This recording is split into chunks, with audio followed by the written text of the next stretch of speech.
life insurance. Why are you putting it off? Can't afford it? Too much hassle? Think you don't need it? There's lots of excuses for putting off life insurance. But if you weren't there, who would pay the mortgage and other bills? With Ethos, you could be covered in 10 minutes and boom, family protected. Ethos, fast and easy online term life insurance. Up to $2 million in coverage with no medical exam. Some policies as low as $1 a day. Answer a few health questions and get your free quote at getethos.com. That's getethos.com.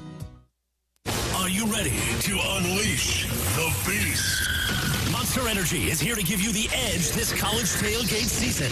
Loaded with bold flavors, our powerful blend gives you the energy you need to push you beyond your limits. Tune in all season long with Monster, the energy drink of ESPN Radio College Football Tour. Power your performance with a drink that's as hungry for victory as you are. Crack open an ice-cold Monster and dominate your competition. Monster Energy. Unleash the beast. Grab yours today.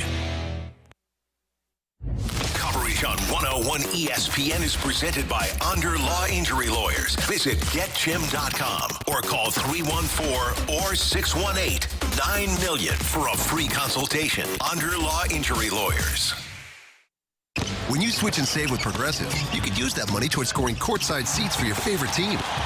Progressive cannot guarantee that you can score courtside seats. Drivers who switch and save with Progressive could save hundreds on average, but courtside seats can be astronomical. Maybe if your team plays in a smaller market, you could swing it. Even still, it's unlikely. Maybe fourth row, which are still incredible seats that you'll enjoy greatly. Savings possible. Courtside, long shot.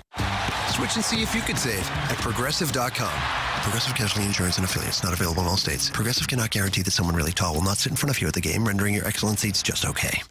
Everywhere you look, things are getting more expensive. So at Consumer Cellular, we're lowering the price for those 50 and up. Now you can get unlimited talk, text, and data for $30 a line when you buy two. That's just $60 a month for 2 unlimited lines. So if you're 50 and up, make the switch and save. Come on, you've earned this. Call 1-888-FREEDOM or visit consumercellular.com today. Requires 2 lines of service, age validation, and credit approval, subject to system and area limits, taxes, and other fees apply. Get your holidays started with the perfect tree in your perfect style from the Home Depot. Whether you want something that you can assemble in a few clicks, steal the show with over 2,000 color-changing bulbs, or a tree with lights that can be controlled by remote or foot pedal. The Home Depot has it all in our huge assortment of premium trees. Plus, get free delivery on over 2 million items this holiday from the Home Depot. Subject to availability, see homedepot.com/delivery for details. Don't miss the epic return of Yellowstone, premiering Sunday, November 10th at 8/7 Central, only on Paramount Network. Legacy. You build something worth having. Someone's going to try and take it. What I'm doing isn't for the ranch. It's for us. America's #1 show returns. I spent my whole life here. Me too. You destroy me, you destroy yourself. Unlike you, I keep my promises. The epic return of Yellowstone, Sunday, November 10th at 8/7 Central on Paramount Network. At Shane Company, we make finding your perfect engagement ring fun and easy. Because let's be honest, you might feel a little stressed out. We get it. That's why we do all the hard stuff. It's our job to bring you the biggest selection of beautiful diamonds and colorful gemstones, so many amazing settings, and all the customization your heart desires. We've got your style and your price range covered, and we're here to guide you every step of the way. Come in for a warm welcome and leave with your dream ring and an experience you'll never forget. Shane Company, your friend and jeweler. Want to get hooked up with free stuff and get into some of the biggest sports events and concerts? Sure you do. Keep it locked on 101 ESPN for your chance to text in and win on the Air Comfort Service Heating and Cooling text line. WXOS HD1 East St. Louis. 101 ESPN is driven by Auto Centers Nissan, home of the lifetime warranty and 30-day return.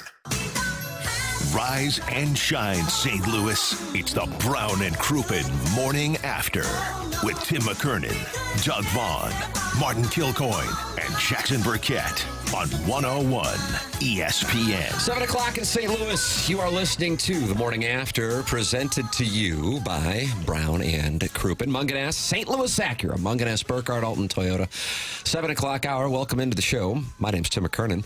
Doug Vaughn, Martin Kilcoyne, Jackson Burkett taking your phone calls on the Callier and Thompson phone lines. He's in studio today. Some new technology must have been implemented. Chairman Kurt is able to be in studio with us. Martin, this is Doug. Look at this. This is a huge development for this show. Well, hello, Curtie.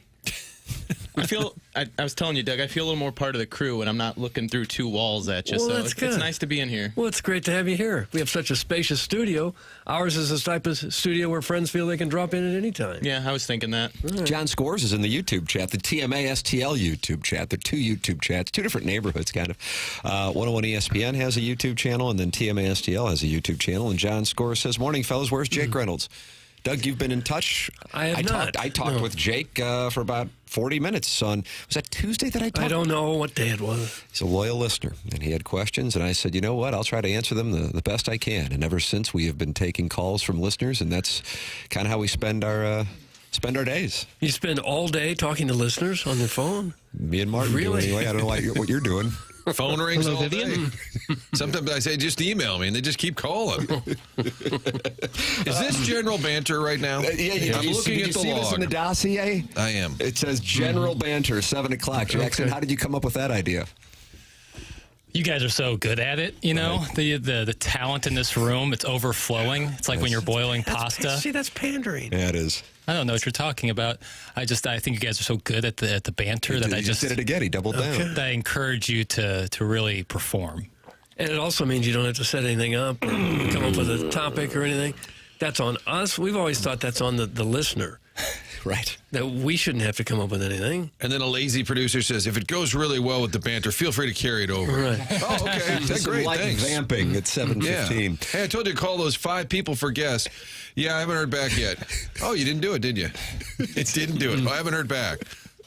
Well, he was able to call Joey Vitale because he's going to be with us at 8:15. Oh, great. And we'll talk Jordan Kyrou giving away the puck in the neutral zone late in the game with Joey Vitale. That's at 8:15. And then the Colonel will get us ready for the bye week at 10:15. Doug James Carlton makes the Colonel, Gabriel P. DeArmond of PowerMizzou.com available. What do we have to do to get ready for a bye?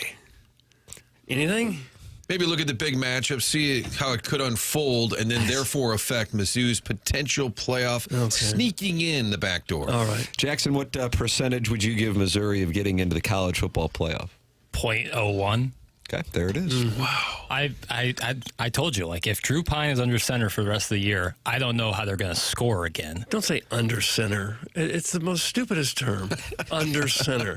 Nobody's Jackson under the looks center. hurt. He actually Nobody's looks under hurt. the center. But everyone says it, and so now I have we to. got to stop saying it. All right, and he's going to be in shotgun formation. most Okay, likely. that's better. So he can mess up another handoff. Even if he takes a snap, he's still not under the center. Your hands are.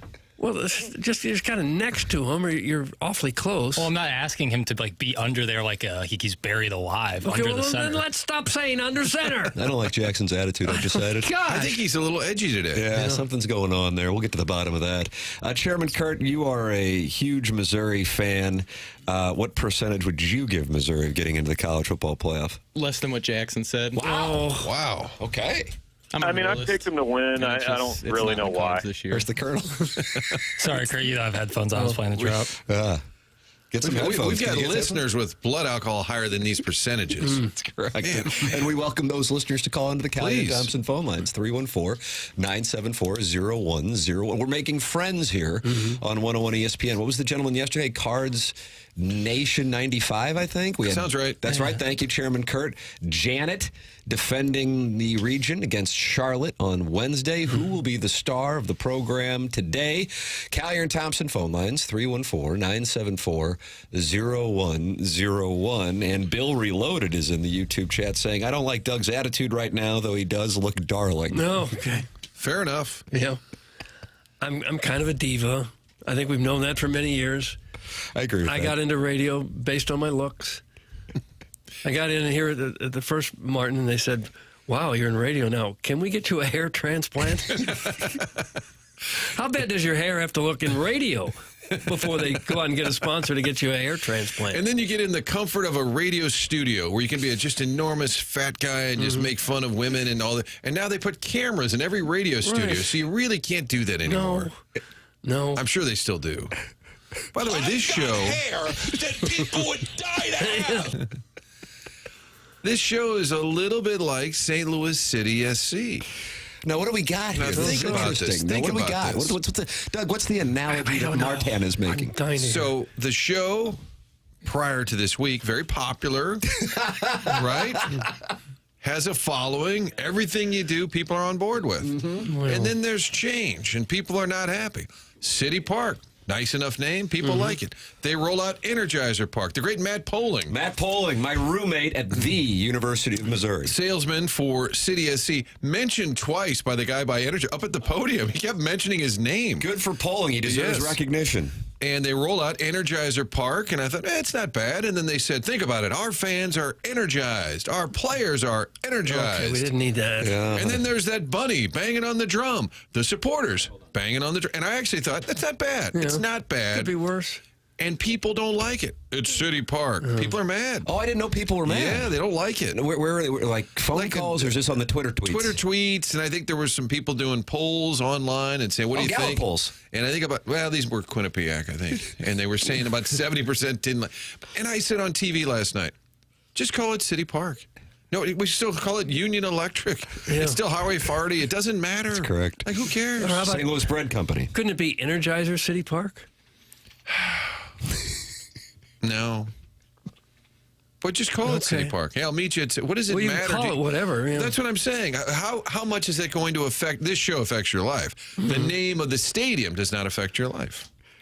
You know what I'm saying? No. And if a local company wants to spend millions of dollars pumping that into the soccer team, we ought to embrace it. I couldn't get an official number, but somebody in the know said maybe $7 to $9 million for that deal. Yeah. How about Is that right? Nice. Yeah, and they don't play a lot of home games. So people are upset. Change is hard. It is. Mr. Big Cream doesn't necessarily support it. He says, it's 2 years old. Who gives a damn? Oh. Typical soccer heads. That's from Mr. Big Cream. Do you get calls or texts from soccer fans not happy with the 2 Fox coverage? Not really. I still have to say our number one beef is preps. Like complaint when you get an email. And you actually think it's a parent not happy that their Well, they child usually wasn't... end it with, my son is on the JV, and you never cover the JV. Yeah. You always go to St. Charles. You never go to Illinois. You only care about public schools. You only care about private schools. And there is a thing right now, the PHL, the Public High League. It's very difficult to go and cover. You have to go through like a layer of administration. We used to just pull up and interview people. Yeah. Right. This happened, and now it's not in the city, but I was at Hazelwood East about a month ago. Coach and I are texting. They're having a good season. I said, well, come out tomorrow. I show up, and a guy walks over. He said, I'm the principal. You're not allowed to be here. And I said, I'm sorry. And the coach said, it's my fault. I didn't tell my AD. He has to get permission from the superintendent. And I said, holy smokes. I just text coaches, and we pull up. That's all we do. Right. And they said, so sorry. And I said, how can we resolve this? I've got a camera, which in these days is impossible to get. And he said, well, that has to go through the superintendent. I said, let's call him. Yeah. And he said, nope. I said, let's email him. Nope.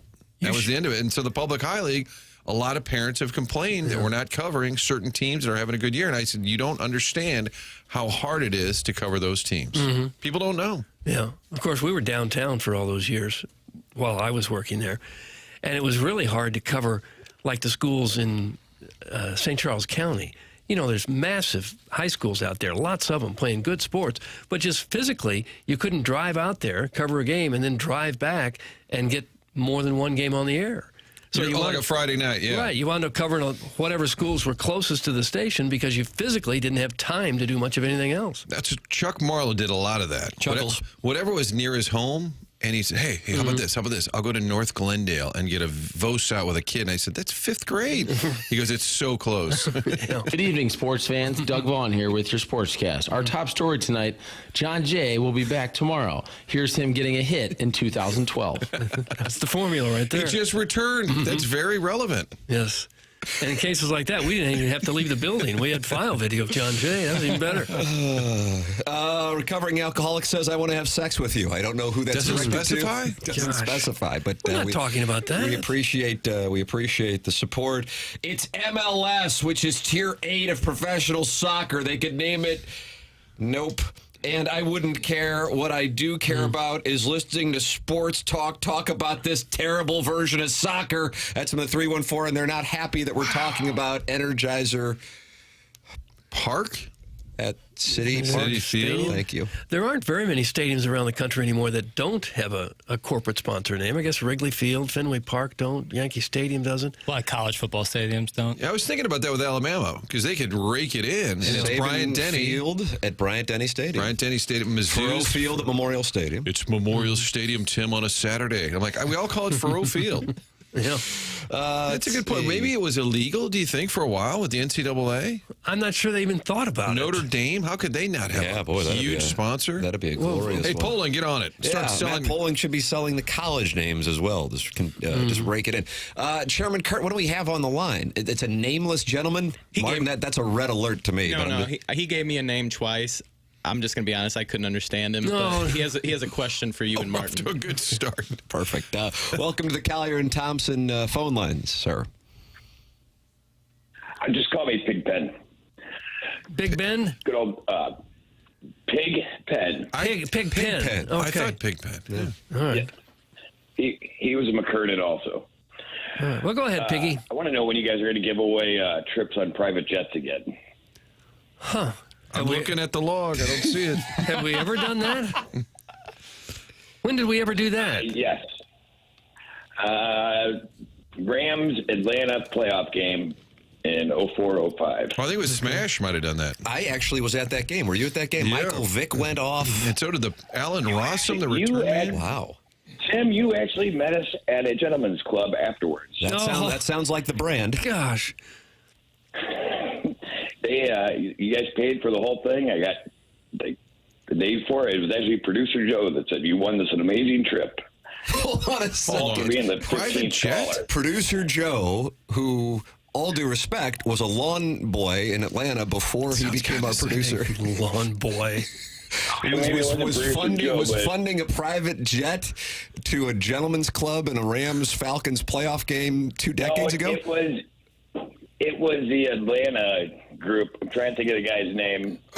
Big League. Steak Shapiro. The little short guy. No. That could have been me McKernan? also. No. I don't know who that would have been. I just don't know. I don't know. I think the Big League Broadcasting, Steak, all the big shots, maybe they put something together. I don't remember this. And this was something that we advertised like, hey, happy holidays. We will fly you and a guest down to the Stag Bar in Atlanta for a Rams playoff game? Yeah, and we went to the game, and then afterwards went to the Stag Bar. And then Dan Marshall was also on that trip. He may have been on the trip, but he wasn't involved in the ownership. He took it over he was not. years later. No, he was not. No, he was not. He was just advertiser. Got it. At the time. How did you win said trip? Actually, somebody else won first, but he was apparently he wanted to take his 6-year-old son. They're like, yeah, you can't. Be over 21. We've got things in mind. You can't bring him. Read the fine print. So then they pulled my name next. And you've been listening ever since. They pulled you in. They just gave you a free trip, and you were hooked for life. I had been listening for maybe 3 weeks, and that happened. And then, yes, I've been listening since. God bless. A texter says this is Greg Amsinger, and I said that's a close play on the voice, but I'm going to say not quite. I agree with Martin's assessment, but Harrison's brother Master is the one who texted that in, and you do have a Greg Amsinger sounding voice, Pigpen. At a loss for words. Wow. Not Greg Amsinger. Just say something about Harold Reynolds. Come on, just say it. I want to hear. Maybe a smoker. I got you as a smoker. Well, it was a friend of mine's birthday. Today is my friend's birthday. We had people over for hockey last night, and we stayed up a little late to celebrate his birthday. Jackson, you have anybody over to watch the Flyers game last night? No, everyone couldn't make it. Oh, everyone couldn't make it. You watched it on your own, though. Well, once they couldn't make it, I said, "What's even the point?" Boy, oh boy, this guy. Well, I don't remember. You know what? I'm going to text Buck Swope. I'm going to find out what happened here. Pigpen, anything else we can help you with this morning? Feels like enough. No, sir. I like you guys on FM. That's all I'm going to say. Thank you so much. Thank you, Piggy. I shouldn't have been mean. He seemed like a nice guy. Yeah. Says something nice about us right after I insult. Yeah, just the nature of the I'll tell you what you do this morning. Flip on the old furnace. Cold out the door. If you're not out the door, you just sit around, have a coffee, and listen. It's cold out there. Flip the heat on before you do it this time of year. Want to make sure the furnace is working right. You know the drill around here. You call Design Air, 4th generation St. Louis business. Seth Goldcamp and the family have served over tens of thousands. That means they've been getting it right for a long time, since 1904. And I don't know if they brag about this. Longest running TMA supporter advertiser. How about that, Martin? That's a decade, yo. Longest running. They should get a free trip. Get them on a jet down to Atlanta. Producer Joe's private jet. Maybe to hang with steak. Oh, Producer Joe's private jet is going to be my new handle. Hey, they never upsell. That does go on, unfortunately, in the business, and Design Air prides themselves on not doing that. They'll give you exactly what you need. Sometimes it's just a repair. If you need the furnace replaced, they'll explain why. They train their employees to fix things, not to sell you. They take their reputation seriously. The website, easy to navigate, convenience of online scheduling. You know you want somebody to come out, give it a check, get that furnace ready for the winter. For all of your heating and cooling needs, choose Design Air Heating and Cooling. Find them online, designair.net. That's designair, Doug. It's not .com. No. It's designair.net. There it is. Sponsor of our email of the day, Design Air Heating and Cooling. Email in the morning after at InsideSTL.com. Text in, as Brian Henshin has chosen to do. He's Fire Up CB, Martin. And he says, is he really? Yeah, he is. Are we still bleaching collars because this pig pen needs a tall glass of the Clorox? Oh. Colts and somebody else this weekend. No Anthony Richard person. He's supposedly being benched in favor of Joe Flacco. Hashtag free perk. That's from Brian Henshin with his reaction to Pigpen's call. Let's see. This pig clown sounds like he's strapped to an oxygen tank. That's from the Veiled Prophet. Oh, I've done that. He sounded like a smoker. I read that as a smoker. Hey, Pigpen, shut up and drink bleach. Oh, boy. That's from Jimmy Recaps. Yeah. And Wrigley Field is Wrigley Gum Doug. That's from the Loomster. But it's also the guy's last name. Correct. Busch Stadium. Nice. Sounds like a name. Unsponsored stadium, yet it is. I believe that deal is up in a couple of years. Oh, Can you really? imagine that? Oh, if they change that name? Oh, that'd be terrible. TMA Stadium? I could see it. I don't think he'd want to be the next corporate sponsor that to come comes in. Because people would forever call it Busch Stadium nonetheless. Right. You don't want to be Wayne Hagen. You just don't want to be the guy after the guy. What does he isn't know? that the truth? Yeah, what is Wayne Hagen doing? I feel like he's a good surprise line. What do you say, Jackson? I like that, actually. You don't know who he is. Yes, he was a Blockbuster. Excuse me? Wasn't he a Blockbuster? What? He was one of my buddies who got high behind the dumpster and worked at Blockbuster. Well, I'm not saying he was like rewinding the tapes. Wasn't he the CEO? No, Wayne Huizinga. Okay. And in your defense, we're talking about somebody from 20 years ago. So Jackson it's okay. 6. Yeah, it's okay. He was a Cardinals announcer that came along after Jack Buck, which was a tough place to be. Got it. If you rename Busch Stadium Doug Vaughn's Playland, then you don't want to be that person. There was even a guy who came before him after Jack Joel Buck. Myers did a year. Myers from That's Ladue, right. yeah. Did a year. And he was really sensitive about it. I tried to do an interview with him on the opening day of the season when he said, I don't want to. I kind of want to hide in the background here. I know what I'm getting into. But he made it big in L.A., I think. Wow, yeah. That's from the ATL Lemming. What? I thought I wasn't that far off. Wayne H. That was. Who wants to text in as Wayne H. Do we have time for a really quick Wayne Huizinga story? Doug, are you accepting Wayne Huizinga? You probably interacted with him in Miami. I never did, no. But I think we could wedge it in. It was a Rams executive, and he was telling me about people like Stan and Power Kroenke and saying, you don't understand how they view the world. He said, I'm in the office, worked for the Dolphins, with Wayne Huizinga. And he picks up the phone and tells his executive assistant, because you can't say secretary because that's offensive. Thank you. And he picks up the phone, Wayne Huizinga, the guy I know is sitting across the desk, and he said, yeah, get me the CEO of American Airlines right now, and slams the phone down. And Huizinga said, let's see how long it takes this SOB to call back. And it took like 15 minutes. And he said, what took so long? He just wanted to show this guy what real power is.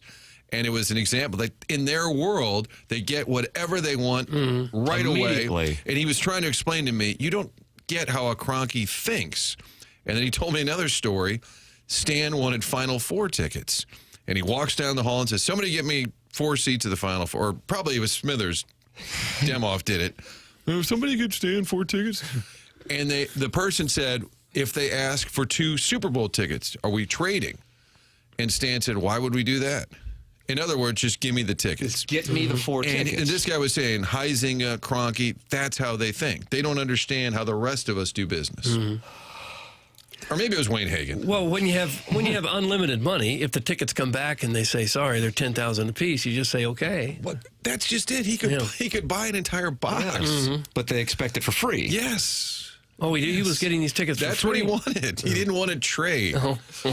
Hey, Burkett, how embarrassed are your parents right now? That's from the Larson Woods Wacko. Probably for a number of reasons, Wayne Hagen notwithstanding. Libby Jack, very disappointing. That's Eric in the Central West End. I'm He's sure I'll disappointed survive. in you.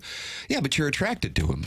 Yeah, but, I don't have to win his approval every second of every day. No. Okay, now Jackson's playing hard to get here on a Friday. Jackson, hard to get Fridays Not here. on the list. Not on the list, but we will ad-lib. Last night, the Blues were in Philadelphia. Jackson had people over, but nobody showed up. Joey Vitale coming up at 8:15. Gabe Bjarmand at 10:15. The Design Air Heating and Cooling email today at 10:45. Your calls are always welcome. I mean, Pigpen, now a friend of the show on the Callier and Thompson phone lines. You are listening to The Morning After, presented to you by Brown and Crouppen on 101 ESPN.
Welcome back. Morning After, presented by Brown and Crouppen, 101 ESPN. Munganess, St. Louis Acura, Munganess, Burkhardt, Alton Toyota, 7 o'clock hour. Tim McKernan, Doug Vaughn, Martin Kilcoyne, Jackson Bennett, Burkett, Chairman Kurt taking your phone calls. Callier and Thompson phone lines, 314-971-0101. Well, Doug, you're right. The Blues tie things up about midway through the third period, have some momentum. Thought they were going to win. And, well, you're right. They're getting the puck behind the Flyers defensemen, and it looks like it's just a matter of time before they get themselves a Jim Dandy and 2 points on the road in eastern Pennsylvania. But alas, here comes Jordan Kyrou, and he decides to give the puck away in the neutral zone. Sweet mother of mercy, the Blues lose it 2-1. What was that sound right at the end? I thought you were setting up a clip, walking it up. Well, we had a little sandpaper in our game. We out hit them 24-10. So physically, we got the better of the brotherly lovers, but you can't put the puck in the net. Can't do it. They have a tough time getting the puck to the net. Yeah. The Flyers enjoy blocking shots, and the Blues acquiesced.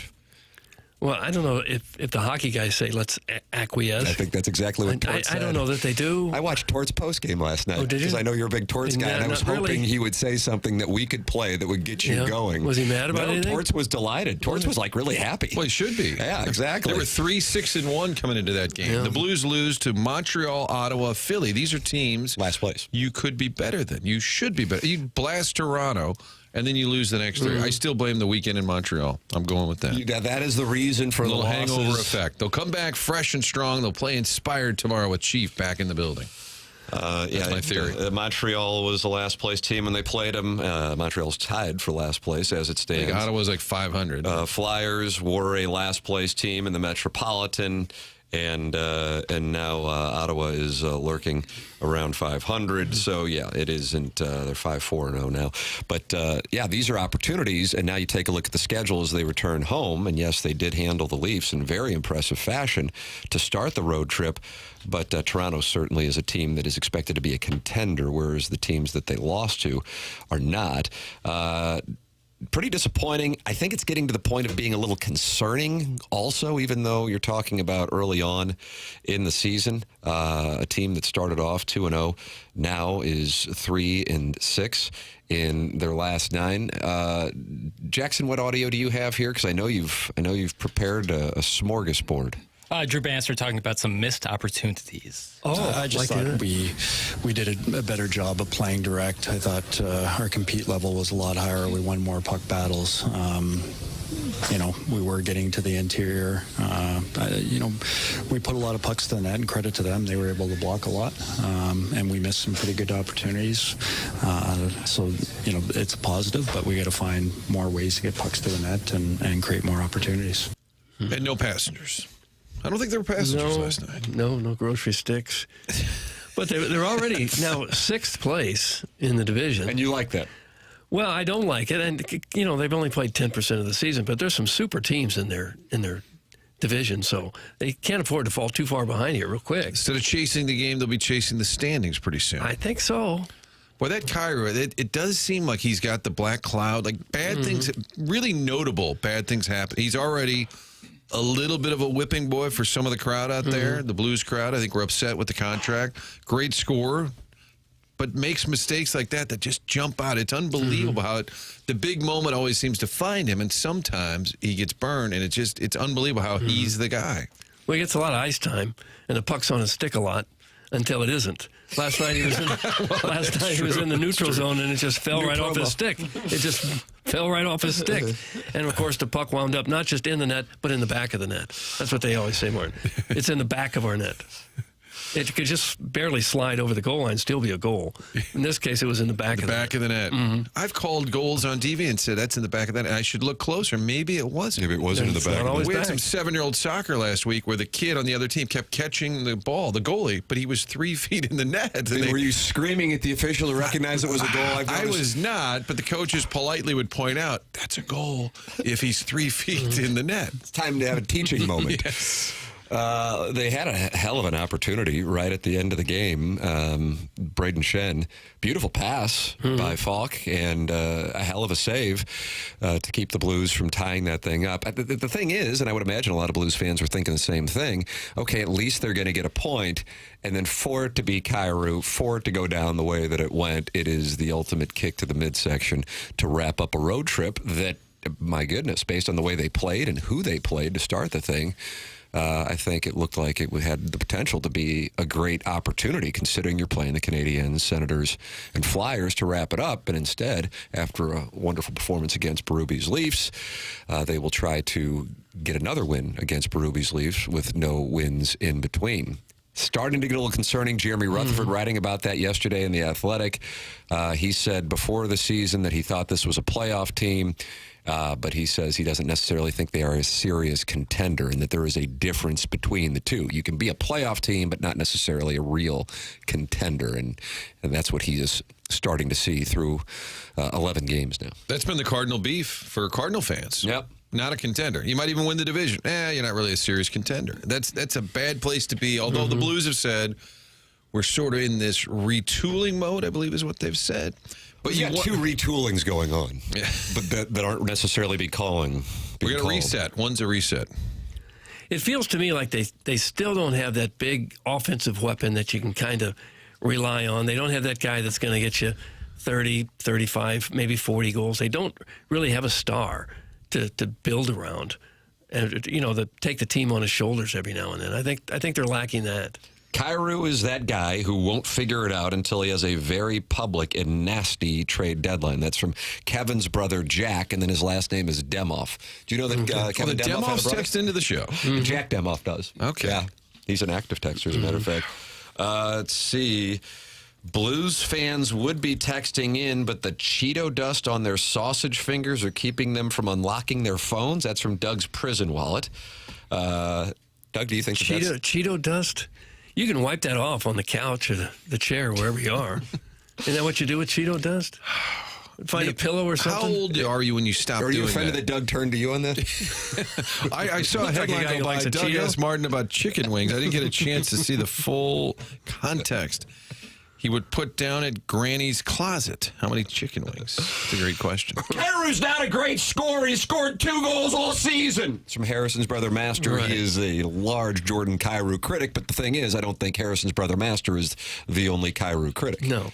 He's supposed to be a big scorer. Well, he has been. I mean, he's scored a lot of goals. I think that's his MO. He's a goal scorer, but the frustration is with the other parts of his game. I know this season he's struggling to score goals, so it sounds crazy to call him a goal scorer, but that's what he is. Yeah. That's what he needs to be. And he's still tied we need him to score. There you go. Starting to feel it. He's still tied for the team lead in points with 9. He and Philip Broberg both have 9 points. I'm predicting a great game by the note on Saturday. I think it'll be a spirited affair. I'm not sure if they'll win or not. I think it's going to be a highly entertaining, well-played game on Saturday, but I think Chief deep down would love to stick it to these fellas. You know he would. Yeah. Wow. But I think it'll be, I would love to, I'm not going, but I would love to be at that game. Yeah, I would imagine that's a pretty hot ticket. 6 o'clock start, pregame here on 101 ESPN at 5 p.m. And the thing that'll be intriguing is the Blues just beat the crap out of the Leafs 9 days before that puck drops. So you got a couple dynamics going. Doug, as you say, something's got to give. And man, do I like when you say that. Yeah, something's got to give. Boy, that's fun. Might be the first time I ever said it. So I blame the weekend in Montreal for the Blues being a little sluggish. Do you think a night in St. Louis might slow down the Leafs, huh? Yeah. Think about it. Napoli? Yeah. You think opposing players come in here and say, what are we going to do in St. Louis? I think they just all go out to dinner. Seriously, like go to a nice every town's got a nice wheelhouse. They go to the restaurant. They go to a restaurant. Jackson gets bottle service. True. Is it still open? Yeah, absolutely. Friend of the show. Is it? Friend of the show. Take it back. Yeah, thank you. Is Carlos Martinez in a back room or something?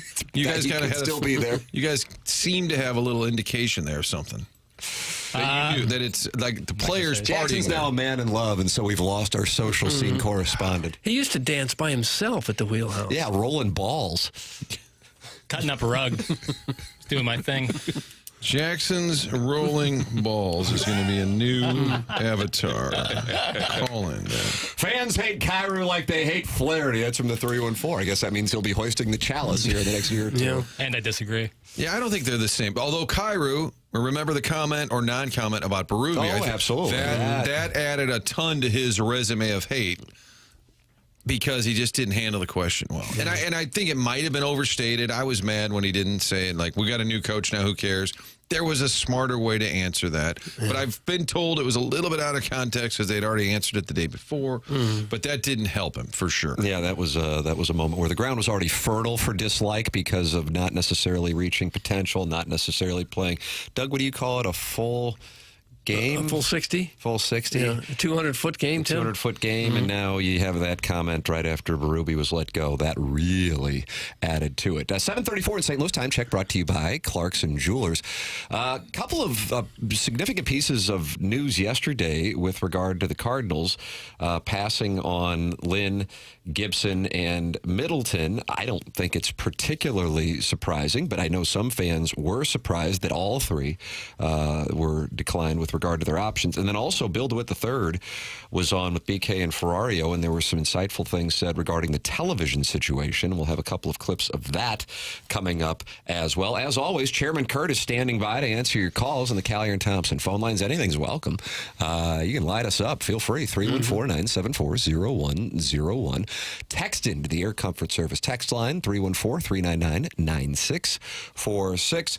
And listen anytime you want on the TMA STL app or the 101 ESPN app. And that's presented to you by Schaefer Door Company. Tim McKernan, Doug Vaughn, Martin Kilcoyne, Jackson Burkett, Chairman Kurt with you. The program is The Morning After. It's presented to you by Brown and Crouppen on 101 ESPN and the 101 ESPN and TMA STL YouTube channels.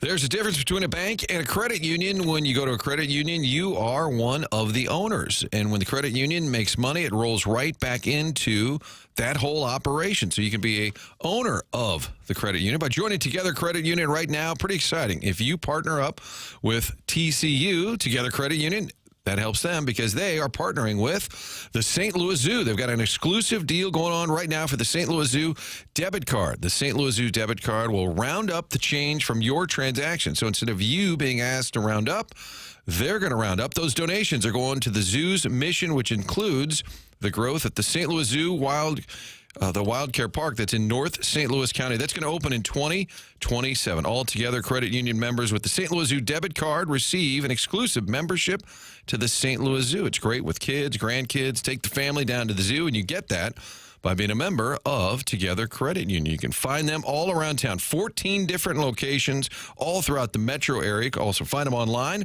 togethercu.org. If you type in togethercu.org, is that a backslash for zoo, and you'll find out more. Zoo membership includes discounts, attraction tickets, parking specials, and if you sign up before the end of the year, you'll also receive a sea lion plush toy with your St. Louis Zoo debit card. Check out our friends at Together Credit Union. That's togethercu.org.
This is Action Jackson with a Sports Center update driven by Johnny Londoff Chevrolet and Johnny Londoff Autoplex. The Blues lose last night, final score of 2-1 at the hands of the Philadelphia Flyers. They are off tonight. Back in action tomorrow night in St. Louis as they take on the Maple Leafs for Craig Berube's first return to St. Louis since taking over Toronto. That game starts pregame 5 p.m. right here on 101 ESPN, puck drop at 6 p.m. That was another Sports Center update driven by Johnny Londoff Chevrolet and Johnny Londoff Autoplex. See them at Londoff.com. Chevy, together we drive. Are you kidding me?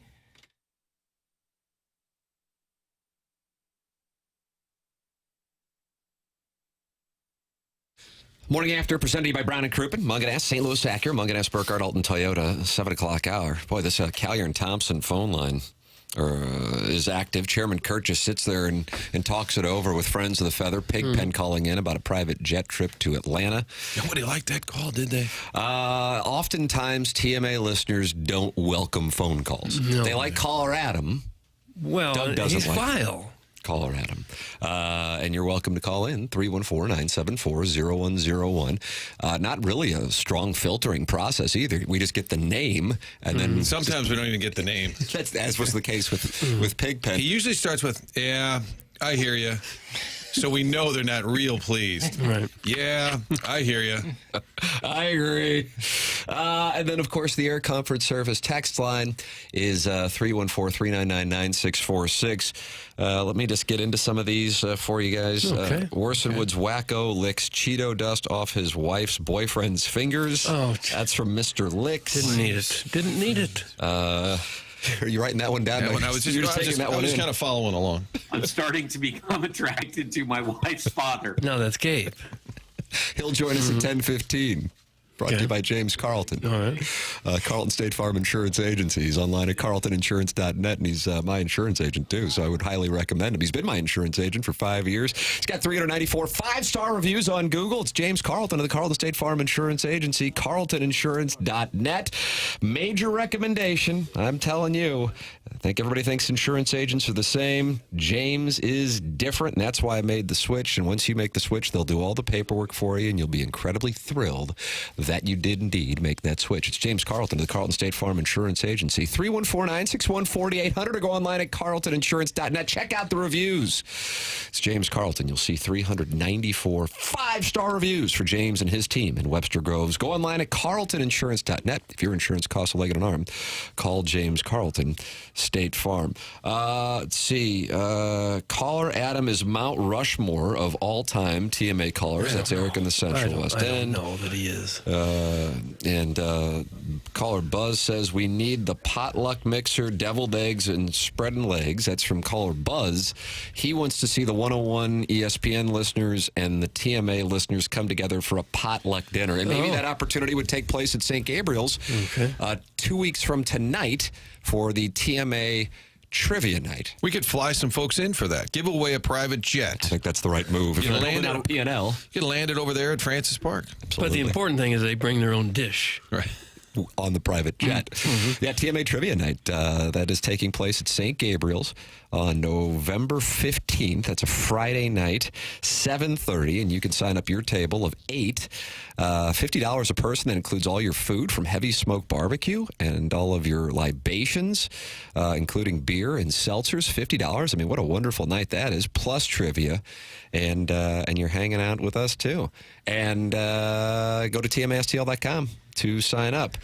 Licks, at least my wife has a boyfriend. That's from the Orson Woods Wacko. Wow, what a humble brag that is. It's unusual. That was a surprising response. Yeah.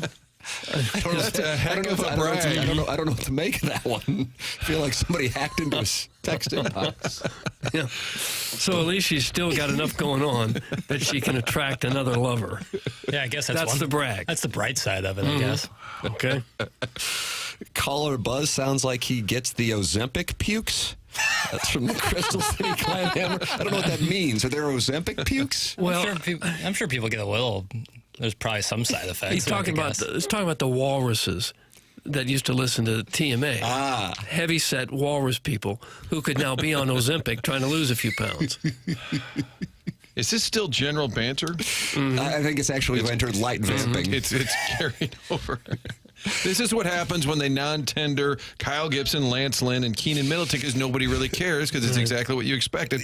Proceed with the general banter. Yeah, I was surprised that there was a bit of surprise. I was surprised that people were. How could anybody have thought those guys were coming back? I don't know. And why would you bring them back? I don't get it. Was anybody here on the dais, Chairman Kurt, including you over in your Cuck studio, Jackson, Doug? Were you guys surprised by it at all? Surprised, no, but it's not an insignificant move. I mean, both Gibson and Lynn. Yeah, Gibson and Lynn both gave him a lot of innings. That's 187 innings of starting pitching they got to make up somewhere. And Lynn was, 7-4, 3.84 ERA. That's not a bad year, really, for him. But they're going to have to find somebody who's that good or considerably better.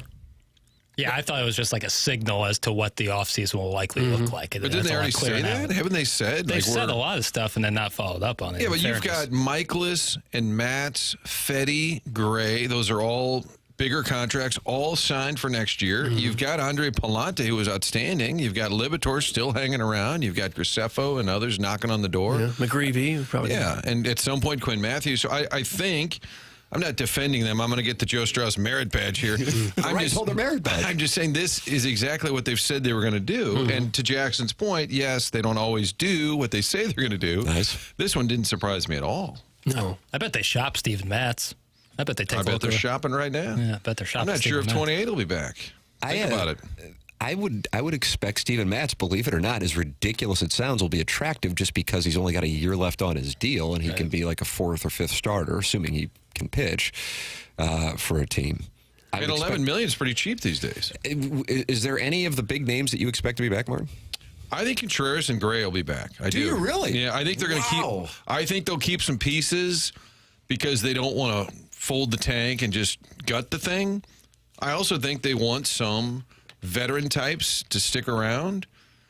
I have no idea for sure. I just feel like Arenado doesn't really want to be here, and so it's the perfect time if you can find a dance partner. I was looking at his contract. Rockies are still paying $5 million next year. Nice deal. $6 million's deferred. And I guess when you trade somebody, you still owe the deferred money, not the new team. If that's true, and I don't know, he's only at about $20 million. I thought it was 30-something. So if you find a trade partner that says, yeah, I'll take a flyer in Arenado for $20 million, I think you might be able to move him. Do you get deferred money rolled into your contract? Oh, for sure, yeah. I get $10 a year for the next 40 years. Take a look at that, every Doug. July 1st. That's Martin smart. Kilcoyne Day. It's just good money management is all it is. July 1st every year. Another $10.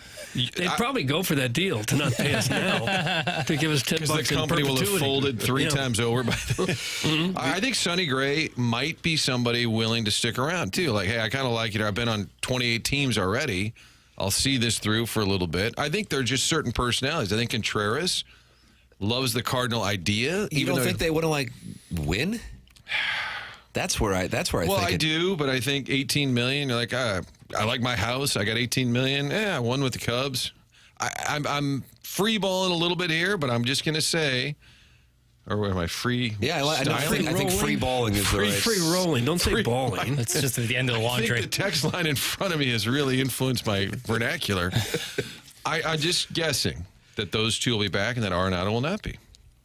I agree with the Arenado will not be. You think there'll be more shipped out? I don't know why you would keep them unless they say they want to be here. Well, I just don't know why you would. I think some are indicating they want to be. Okay. Now, the one I would try and move. I think you got inside words, so I'm not going to go up against you. No, this is kind of like my flair the other night. I just kind of have a read on it.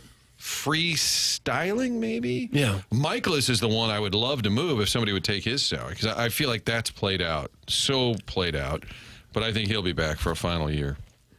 In part because you need a dance partner. Yeah, he'd be hard to move. Correct. With his age and the fact that he had a not a good year this last year. Whoa. What are you talking about? His ERA was .535, and he gave up 26 home runs. Hard-working farmers, though. Yeah.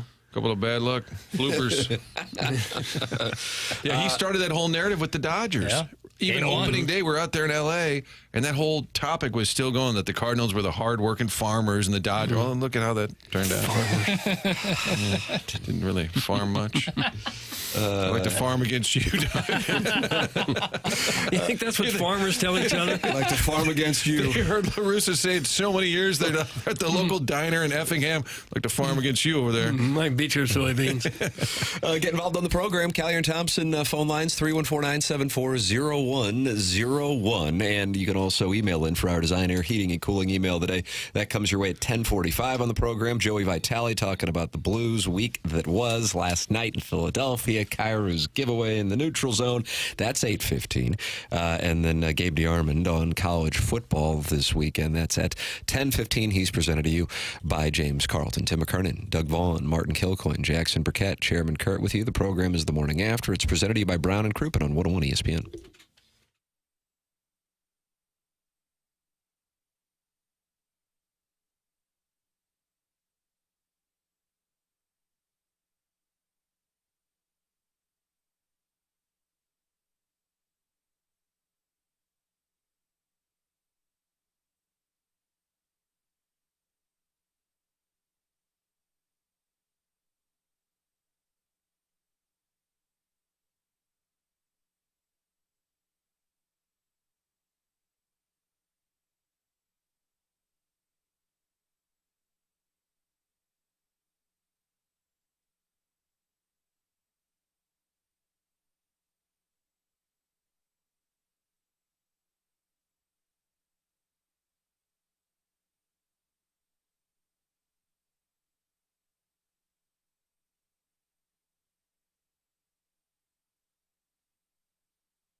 Welcome back. Morning After 101 ESPN. Show's presented to you by Brown and Crouppen. Tim McKernan, Doug Vaughn, Martin Kilcoyne, Jackson Burkett. Chairman Kurt has exited the premises. Doug, where'd he go? I don't have an answer. Jackson, you're wearing the C on your sweater. Where did Chairman Kurt go? He's doing podcast stuff.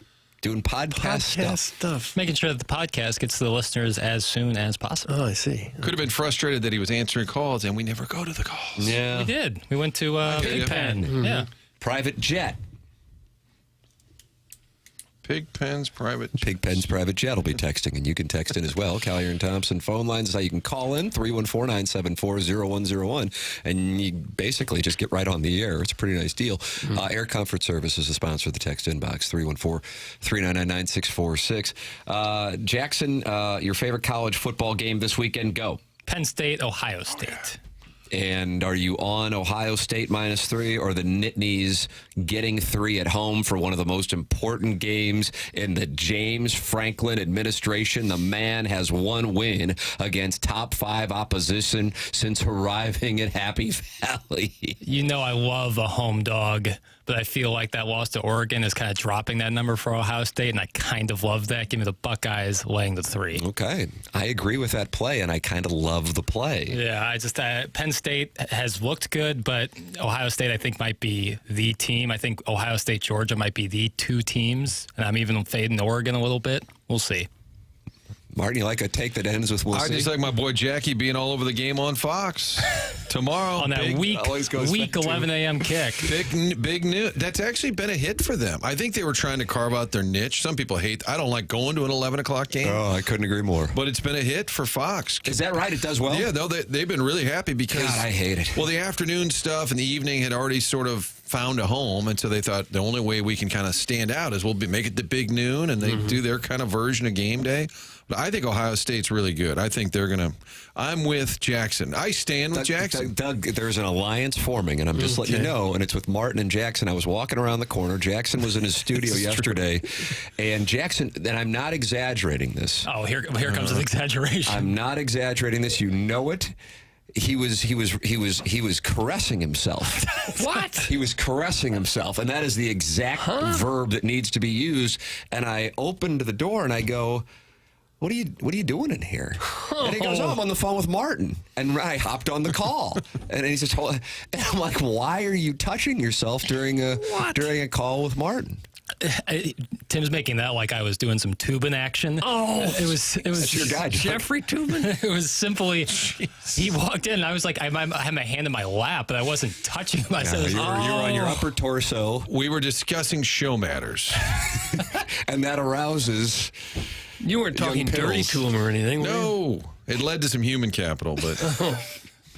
I don't know. I don't know what this new morning show is, but it sucks. Yeah. It's from the 217. Yeah, Call on in. You can talk it over with Chairman Kurt. You go right on to the phone line. I feel like people that are calling it the morning drive are really confused. They've kind of married all the shows together. Morning drive, morning after. Last night, does anybody know what the spread on the Jets and Texans was? No. I had the first quarter. Okay.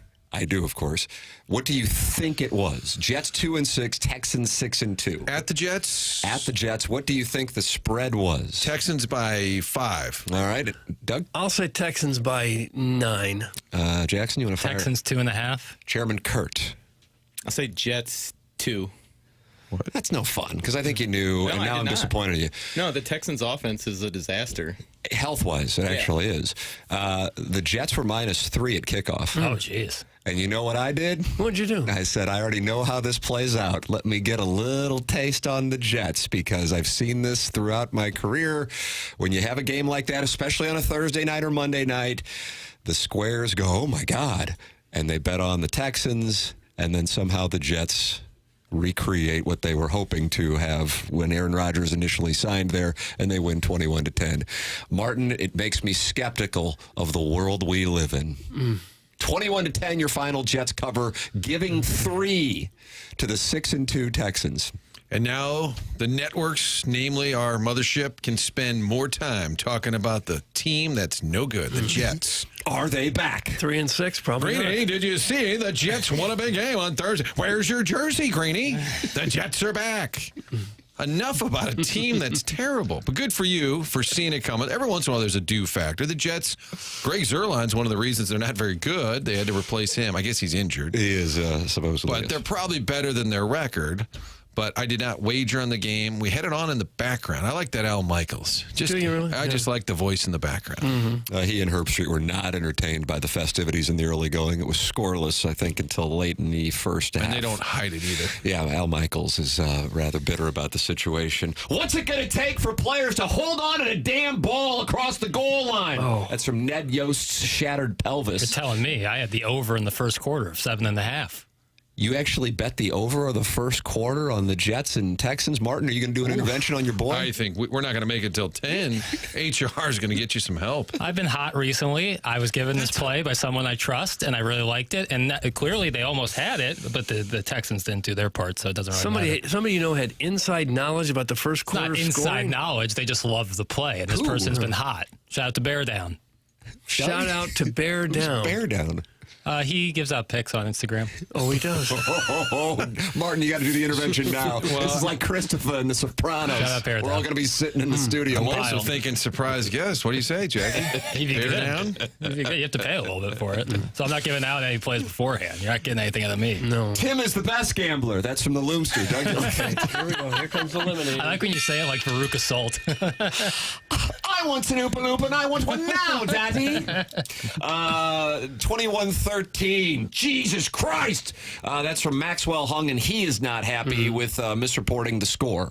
Munganess is the sponsor of the 7 o'clock hour. They're online at stlouisacura.com and altontoyota.com. That's Jamie Burkhardt, and that is Peter Munganess. And in the service department, that's Ryan Seiberg.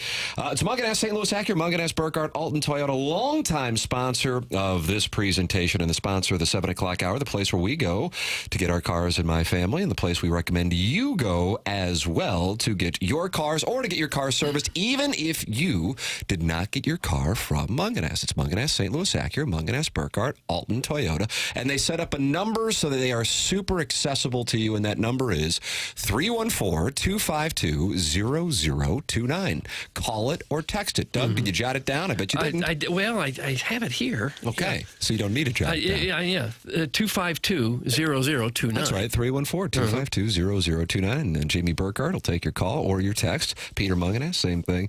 And then if you need to get your car serviced, go to Ryan Seiberg in the service department. They couldn't be more accessible to the TMA audience. We think the world of them. It's Munganess, St. Louis Acura, Munganess, Burkhardt, Alton Toyota. Joey Vitale is going to join us at 8:15 coming up as the Blues lose it last night 2-1. Jordan Kyrou with the giveaway last night, and then the Flyers capitalize, and the Blues are not able to pick up a point and finish the road trip 1-3 after the win in Toronto to start. The Leafs come to St. Louis as Craig Berube returns tomorrow night. We'll talk that over with Joey Vitale. The program is The Morning After, and it is presented to you by Brown and Crouppen on 101 ESPN.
Welcome back. It's the Morning After, 101 ESPN. 8 o'clock hour is brought to you by Fisher Window Indoor Store.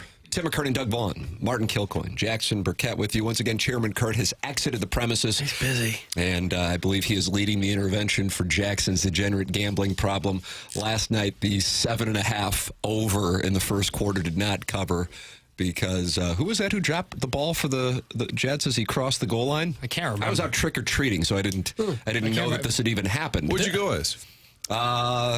This will be perfect. Sean Astin. This is setting you up. Hold on, I was kidding. You wore a costume? This is low hanging. This is low hanging. Yoda? Jackson reacts to Martin's material like he's in the front row at the Def Comedy Jam. I'm telling you, Doug, there's an alliance here, and it's going to be problematic for this show. Look at that fist pounding. He makes me giggle. He makes me giggle. You said you were Martin. No, he makes me giggle. He was touching himself yesterday on the phone with him. Thank you. You said you were out trick or treating, and I pictured you with a little bucket of candy. Well, I have two sons. I understand. I was joking that you would be, and then I think actually you might have been dressed up. I 100% was. Oh, my God. What That's happened off-brand, to you? isn't it? I know. Yes. 10 years ago, I was at the AVNs last night, and this sets you up. This is almost low-hanging fruit. It's like when Bill Maher makes fun of Chris Christie for being heavy. I'm like, you can do better than that. This is low-hanging fruit for you. I was dressed as garbage. Oh. How did one display themselves to be garbage? Do you have like a hefty bag over your head? No, that's a great question. That's a really good question. Did people take that as a Trump thing? Because that's Somebody going on. said, well, Yeah, what's going on with political. him? Okay, one of my neighbors said that, and Because Joe Biden said something about Trump's followers being garbage. Got it. So you went political without realizing it. No. Well, my 2-year-old is obsessed with garbage trucks. You've seen this. Because his kid deals garbage all day. On the radio. And so my wife was like the garbage person, because the last thing I would ever say in 2024 is garbage man. So she was the garbage person, and then I was the actual garbage. And that was a stretch for me to play that character. Yeah. So like random piece of trash stuck to your shirt? In the little holders on Do my we have shoulders. a picture? Can we? I would imagine my wife and my in-laws, who surprisingly listen to this program, might be able to text that over. Yep. I would have bet $1 million that you did not dress up for Halloween. And I think that's a smart play, but my 7-year-old is obsessed with the holiday. Starting on his birthday, which is in August, we begin to visit the Spirit Halloween stores. And that goes on throughout September and October, and he's really into it. And the 2-year-old is now following in his older brother's footsteps. Well, Tim is garbage. Okay. Garbage! Do you have a trash can around you or anything? Did. Yes, I had the whole trash can. I had trash, so when we would get done eating candy, we would just put the wrappers in my trash can. Oh, I see. It was very convenient. Okay. Did people have to guess what you were? Well, like I said, one of my neighbors, great guy, he goes, "Oh, is that a Trump thing?" And I'm like, I don't know. I'm not sure what that means. And now I understand. But it was a family casting. Now, the 7-year-old was a 2-headed skeleton, but me and the 2-year-old and my wife, we had an ensemble. Timmy should go as garbage, but he'll be the best garbage in the neighborhood. Everybody will like Timmy's garbage. Did you collect candy? No, I did not. Like you were not knocking on the door. Who's this little fella? Aren't you cute? Now that's a height. Doug, you won't let that. It just keeps going with it. Tim, do you guys watch the Trash Truck Show on Netflix? Our 2-year-old loves it. No, we're currently in the Blippy mode, and I have a feeling a lot of parents know what I'm talking about.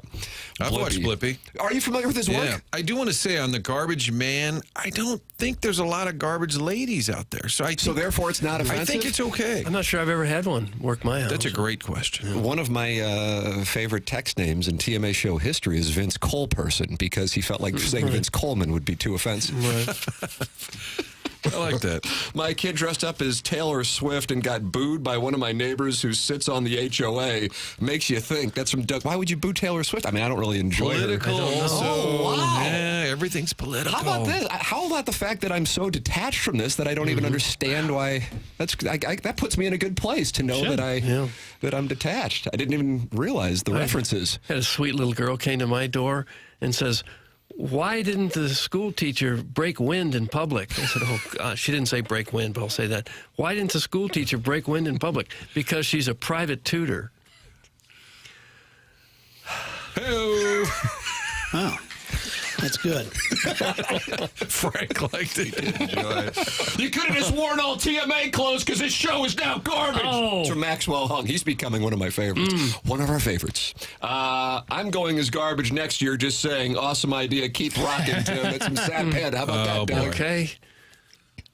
The Lemons are they're gonna follow your lead and dress just as you did a year later. That's exactly right. There's quite a bit of irony, though. Tim goes as garbage. All the people, I've said it for years, that kid's garbage. Exactly right. I thought this would set it up for you. I kind of like that. Absolutely perfect. Joey Vitale is going to join us in a matter of moments. I did return home and watched the Blues game with my 2-year-old. He always enjoys watching the Blues game. He wants to start to learn to skate. I don't think he can. You got to start early, though. I don't. Can you find skates for 2-year-olds? Oh yeah. Oh, is that right? Mm-hmm. I remember talking to Jamal Mayers, and he said his son started skating at 2. But I'm like, hey, you might have some superior genetics than me. I'm not saying he does. I'm just saying he might. I'm all in that he does. Whoa. Yeah. The problem is they're pretty expensive, and at age 2, you're going to be buying new skates about every 6 months.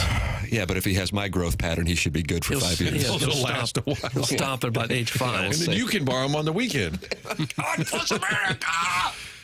Didn't Barry Bonds go height on Costas when they had a feuding?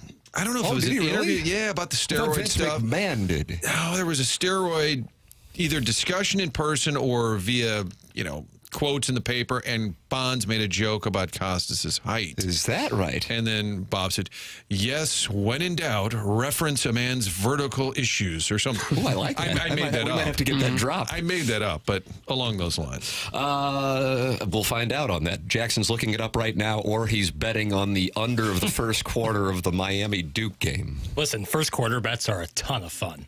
No, they're not that much They're fun. I need an electric. intervention now. They're electric. All it needs scoring right now. If it's ever below 7, you got to take it. And who's the guy that's giving you these hot Bear takes? down. And he's going to be a surprise guest? Okay. You never know. Wow. I have to pay. This will be the first surprise guest I've had to pay. You have to Chuck pay for did it his for picks. free. Walter did it for free. He First did. time free. Hey, Mark Hanna is a friend of the program. Sponsored Jeremy Rutherford on Wednesdays here on TMA. A wonderful gentleman. Jackson, you've been working with him now for 2 years, and your portfolio is up, what'd you say, 78%, which allows you to lose money on first quarter bets on Thursday Night Football? Yeah, that's right. What starts with a 15-minute phone call turns into a wonderful relationship where you get, he helps you with your plan. If you don't really know what you're doing with your money, he can show you. He's really good at teaching people about finance and saving money and just getting into that habit of saving money. And then you always have somebody you can talk to down the road if things change or, you want to change your plan or you just have some questions. You can always talk to Mark Hanna. He's a wonderful guy. Yeah, he's online at evergreenstl.com. We've gotten to know him, think the world of him. Of course, he's a financial planner, but he is truly a really quality individual. He is somebody that we endorse wholeheartedly. Mark Hanna, 314-889-0503, or go online at evergreenstl.com. That's Mark Hanna, Evergreen Wealth Strategies. Joey Vitale going to join us. Coming up on the other side of the break is the Blues lose last night 2-1 to the Flyers. Joey's a friend of the show. He texts us throughout the course of the broadcast, so he will be coming in. He'll be coming in hot. I wonder what his Halloween was like last night. He has He's got a whole herd. Oh my goodness, yeah. I met a few of the tykes last week at the trunk or treat. A couple of years ago, and he could tell the story, but post-COVID, but we were still sort of not going out, he turned his front yard into the ice rink. He froze it over, but it was over the driveway, and his wife was like 8 months pregnant, and she said, that's how I get in the garage. He's like, yeah, I know, but the kids want to play hockey. So you were father of the year while at the same time being the worst spouse ever. He blocked the garage so the kids could play hockey. Just her side of the garage? No, the whole driveway was the whole rink. And then he said, so I let her park on the yard. Oh, in the yard. Yeah. Nice. Kirk will write you up for that. Yeah, we'll go in a deep dive on that. Joey Vitale is coming up next on the Callier and Thompson phone lines. Tim McKernan, Doug Vaughn, Martin Kilcoyne, Jackson Burkett, Chairman Kurt with you. The program is TMA, and it is presented to you by Brown and Crouppen on 101 ESPN.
Well, breaking news.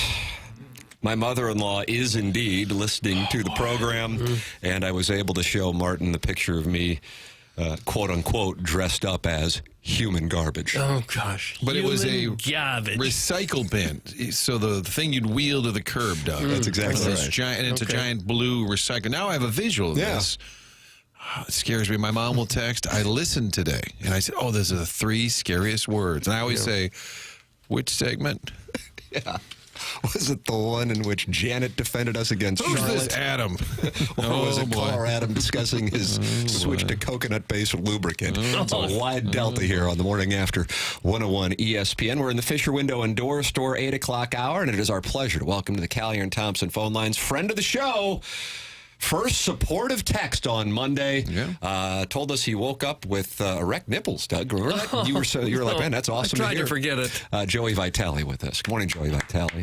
Oh, unbelievable. Listen to this gallery. I tell you, my good morning, boys. My erect nipples are out of control this morning. It's a chilly. Yep, another promo. It's a chilly fall morning. I'm trying to make my way into St. Peter Church for All Saints Mass, but I only got one layer of a sweater on, and I'm gonna scare some folks. With the headlights? Oh. These are my Italian nipples, and they've always been this way. I graced my dad. I graced my dad for them, and you know what? They have these like nipple covers for women. I've never seen a men's nipple cover. So there's a opportunity out there for Doug, somebody. are you interested in starting that business with me? Well, if it's lucrative, sure, I'll do that. All right. Joey, you in? I'm in. Okay. In. Yeah, at least it's not deemed inappropriate for men's nipples to be shown. I feel like women's to this day, it's kind of like, ooh, it's like, what are you trying to show? Is it what's going on there? But men, it's more acceptable, which is a good thing for me. Yeah, especially this morning as you head into Mass. Yeah. I'll be doing a lot of crossing arms. Like, you put your arms in your armpits, kind of. I'll be doing a lot of that look today. Oh, Doug, what's wrong with that? And The man's being honest with us. You said it's an Italian thing? Yeah, I didn't know that this was specific to Italians. Oh yeah, well it's the full giddy up. It's the erect nipples, the gold chain, and then the white V-neck T-shirt with pasta sauce stains all over. Okay, it's very stereotypical. That was my dad's uniform, essentially. Martin, you look confused and concerned. Well, I was hoping to get the show on track, and I said, we'll have a guest. That'll do it. And look at this kid. Take it as we wanted to go north-south. Now we're going east-west? Wanted to play a north-south game. What do you think of that power play? No. So what do we make of this team, Joey? 3 losses after the great win in Toronto. How you played the game at a high level. How does that happen? I would imagine, first of all, it was a long road trip. I would imagine that the Blues team woke up this morning similar to how I woke up in my house. You guys ever seen the movie The Hangover? Oh, absolutely. Sure. You know the scene where they wake up after the long night and there's like the guy kicks the chicken and they got a black eye and no tooth and there's a tiger in the bathroom. Yeah. You're like, what the heck is going on? That's how I woke up in my house this morning. It's always this way the day after Halloween, and I would imagine the Blues rolled into town this morning in their houses after an 11-day hiatus of some tough hockey, and they probably had this very similar scene. It's tough. It's a tough road trip. I mean, there's no other way to slice it. Are there excuses? I don't know if there are excuses. Are there things you can't deny? Yeah. I mean, you're losing your franchise player right now in Robert Thomas. You're losing the alpha forward. You're losing scoring. You're losing a player that defends against other teams' top lines. You're losing a power play guy. You're losing a leader. I mean, that to me is a big one. And then the injuries continue to mount. You may look at it like, wow, they're third, fourth line guys. Is it that much of an impact? Heck yeah, it's an impact. I mean, Matthew Joseph's speed has made an impact since the start of the season. And Kasperi Kapanen, I thought he looked really good in camp. I thought he'd have maybe one of the best forwards consistently in camp, and you lose him there as well. And not to mention just a savvy veteran defenseman on the back end and Nick Leddy. So injuries are mounting up, and this is a team right now, as we can see, they're not going to outscore their opponent. And you know what? Drew Bannister said that. He goes, we're not going to outscore the Toronto Maple Leafs. We're not going to outscore certain teams. We don't have necessarily the offensive firepower to outscore teams. So what we're going to have to do is defend like son of a guns, much like they did against that Islanders team, which they won in overtime, 1-0. And a very similar game we saw last night. It's a bummer they couldn't at least squeeze out a point because they played a really good game. There was some really good sparks in that game in Philadelphia, but unfortunately one turnover at the end, and they walk away empty-handed. I'm looking at the whole roster here. I don't think they have any Italian players, so they can't blame nipple problems on the slow start. No. Clip that off, another promo. Doug, bringing it back. Yeah, good for you, Doug. They had Robbie Fabry for a little while there. Yeah. We had the nipple thing in common with the gold chain and the slick back. Although he had the slick back black hair with the tan skin. I actually inherited my mom's more pale skin with the blonde hair, but I still got the nipple. It's a shame I didn't get the dark skin. You going to mass? I didn't get the dark skin and Rico Suave from my dad. I only got his nipples, and I got my mom's pale skin and kind of like reddish blonde hair. No, so many promos to cut. This is a hockey breakdown that you don't get on just any other station. That's exactly right. Will this be on the broadcast Saturday night? Any of this? Yeah, you didn't touch on this at all. You know what, Chief? If the games keep going this way, you'd be surprised.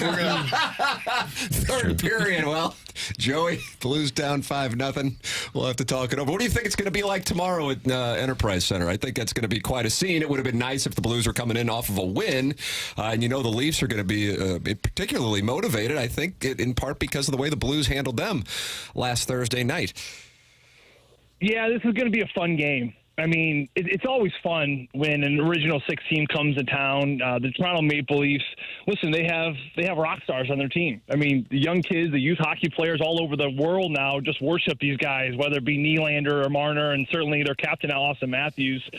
So there are already a bunch of rock stars coming to town. It's probably similar when Justin Bieber or Taylor Swift come to do a concert in your city. Everyone just gets geeked up about it. I know that's certainly the case for the hockey world here in St. Louis. They only get to come through one time because of the way the schedule's all worked out. So this is the one and only for the Toronto Maple Leafs to come through here.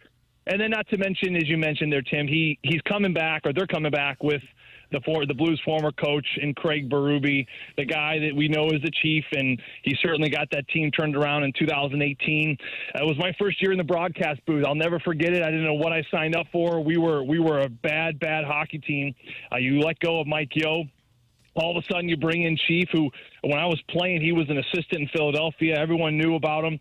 He had this wonderful, wonderful rap sheet of penalty minutes and games played, and just an inferior personality, but also just so awesome and kind on the side. And he demanded the room right away. He got confidence back in the group, turned the whole thing around. Of course, he had help along the way with a great team and a stellar goaltender in Jordan Binnington, and he brought the first Stanley Cup to the St. Louis Blues franchise. So it's going to be a standing ovation.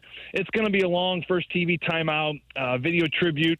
Knowing Chief, I don't think there will be much of a smile. There certainly won't be a tear. He's about as stoic and professional as it comes. But we all miss him here, and we all miss him. We knew it was a Leaf you had to turn at some point. And, unfortunately for the Blues, we're going to miss him. We still do to this day. But it'll be a great evening, no doubt. I'm anxious to see how prolonged the ovation is. And if you want to set an over-under? I'm going to say, so the video plays. I did text Mike Caruso yesterday. I said, can I get a trailer? Inexplicable executive Mike Caruso. I said, can I get a trailer of the video tribute? He always writes back every time, who is this? And I pick a random name. I said, it's Checkits. Respond. It's Checkits. It's Checkits. Send back the video.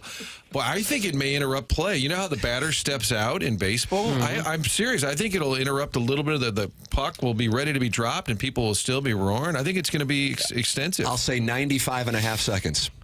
Video ends. Yes. Crowd cheers. He waves kind of awkwardly, waves, and he's like, let's go. And he waves again. 90. I'm going to go a little under. You're going under. Yeah, all right, Doug, what do you want? I'll go over. Yes! I think the fans will go overboard with it. There you go. Yeah. But I would do it, again, at the end of the first period. Nothing that might get the Leafs pumped up. But he'd be running down the tunnel. The first TV timeout is usually when this goes in. Yeah, right before the period's over. As close to as you can. I see what you're saying. I think they usually do first TV timeout. Yep. You guys were talking about Mike Caruso the other day while I was listening, so I actually pulled up my phone and took a video of my radio station, and I sent it to our huge Blues group. I said, Mike, you're famous. They're talking about you on 101. And his response was, I don't know if I'm proud or embarrassed. Oh, gosh. Potentially another promo. Yeah. Hey, it's great to have members of the Blues roster listening to the program and wanting you to answer their questions. And we have Daddy Padre listening. And, Doug, as you know, he's a hell of a netminder. Stoic goaltender. Kind of in the Ken Dryden mode. He's the emergency backup goaltender from years gone by. And he says, Tim asked Joey how much longer he thinks they'll keep Buchnevich on center. He plays like a $2 million player there compared to wing. So Daddy Padre looking to stir the pot in the room. Of course, he was a part of the room very lightly years ago. Well, I remember Daddy Padre. We had some good interactions on TMA this summer when it was a little bit more R-rated. So we'll keep this as a PG version. This is the PG version. This is the clean. This is the G version. I think nipples are within the PG range. I mean, we're just off again. Borderline, yeah. Nope. Extensive. We actually went on a nipple rant my first year in the booth when Vladimir Tarasenko got hit in the breast, and I said, "Sir, it looked like he took it right off the nipple."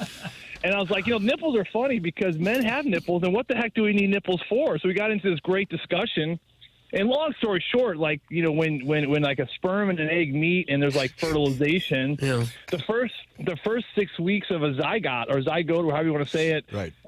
Males and females develop the exact same. Yeah. They're the same. So obviously there's nipples for males and females both have nipples, as you guys know, because they're being fertilized the same. Now at 6 weeks, that's when the X and the Y split, and then it becomes a man or a boy, right, or a boy or a girl.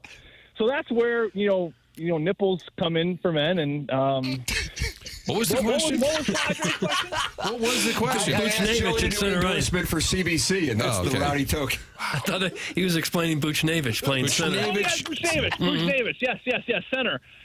Center. You know what? This is something that when he signed his contract this summer, Doug Armstrong, and they had a great conversation. Booch kind of let me in on it. They asked him, where do you want to play, wing or center? Booch, he said, I want to win. I want to win. Put me wherever you want. Analytically speaking, guys, coming into this season, after what they've already seen with him at center, this team actually wins more games when Buchnevich was at the center position. Now, this is coming into this year, so it's been a little bit skewed. I think it's still been an adjustment. His faceoffs are around 30%, which is not clearly good enough. He's looking for that groove. He's looking for that rhythm, but they're willing to stick with it because I think in the next 2 to 3 years they want to see him at center. One day they will bump him back out to wing when a possible Dalibor Dvorsky comes in and kick him back out. But listen, he's a player that plays up and down the ice, 200-foot game. He's terrific in the defensive zone.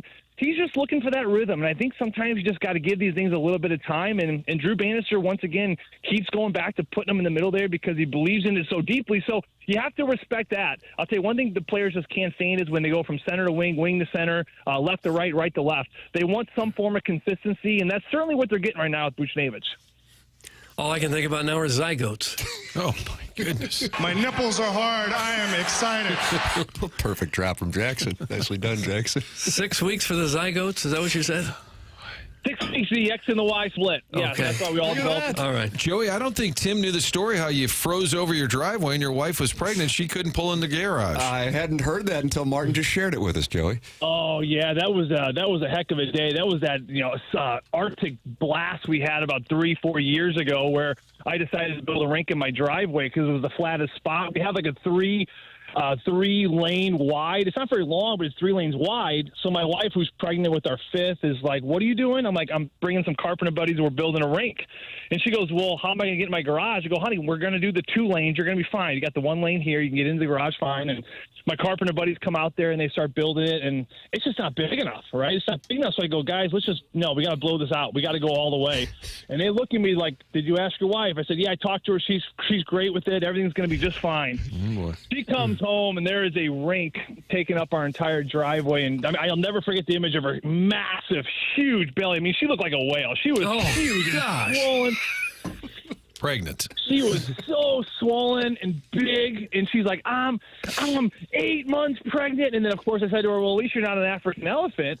And then she says to me, she goes, what the hell is that supposed to mean? I go, well, African elephants, they have like an 18-month gestation period. Mm-hmm. Luckily for you, you only got 9. So you're only, it's not like you're halfway there. You're getting to the very end. So that got into a really bad discussion, and made her worse. So, long story short, she kind of Chevy chased it on National Lampoons and just kind of Hoosiered it up. She went all South County, and then she just drove it right on the grass for about 4 weeks, and she pulled up her car right to the lawn.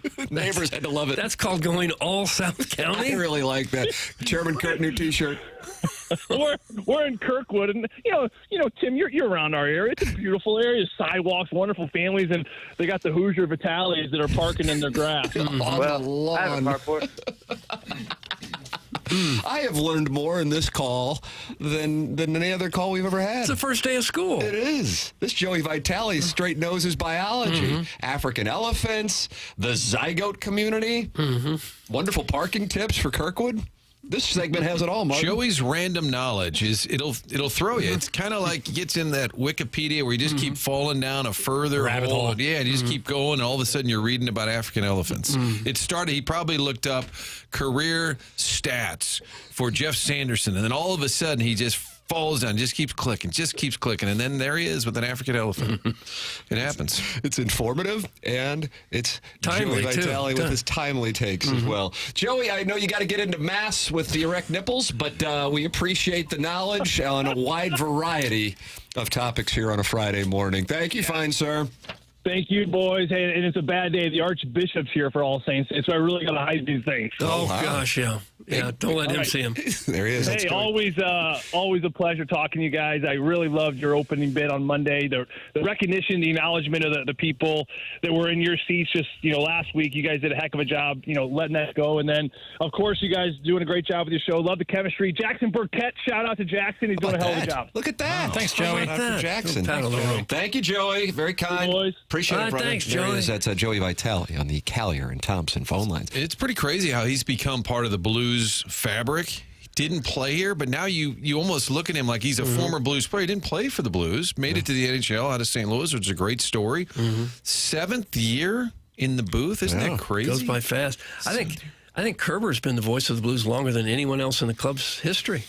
Came along in 2001, if memory serves. That was his first season, I think.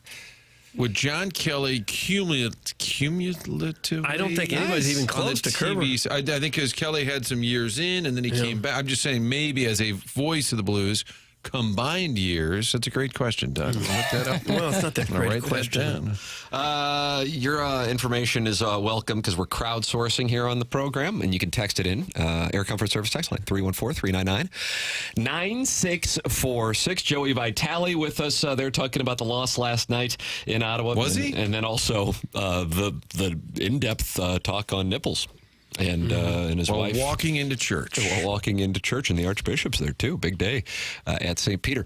Colonel's going to join us, Gabriel P.D. Armand, coming up at about 10:15. We're going to stage an intervention with Jackson because some guy on Instagram named Bear Claw is giving him bad bets. Bear down. Bear down. Yeah, bear down, cuz. And he's paying for it. Yeah. $3 a month, and he went 9-1. That pays for itself.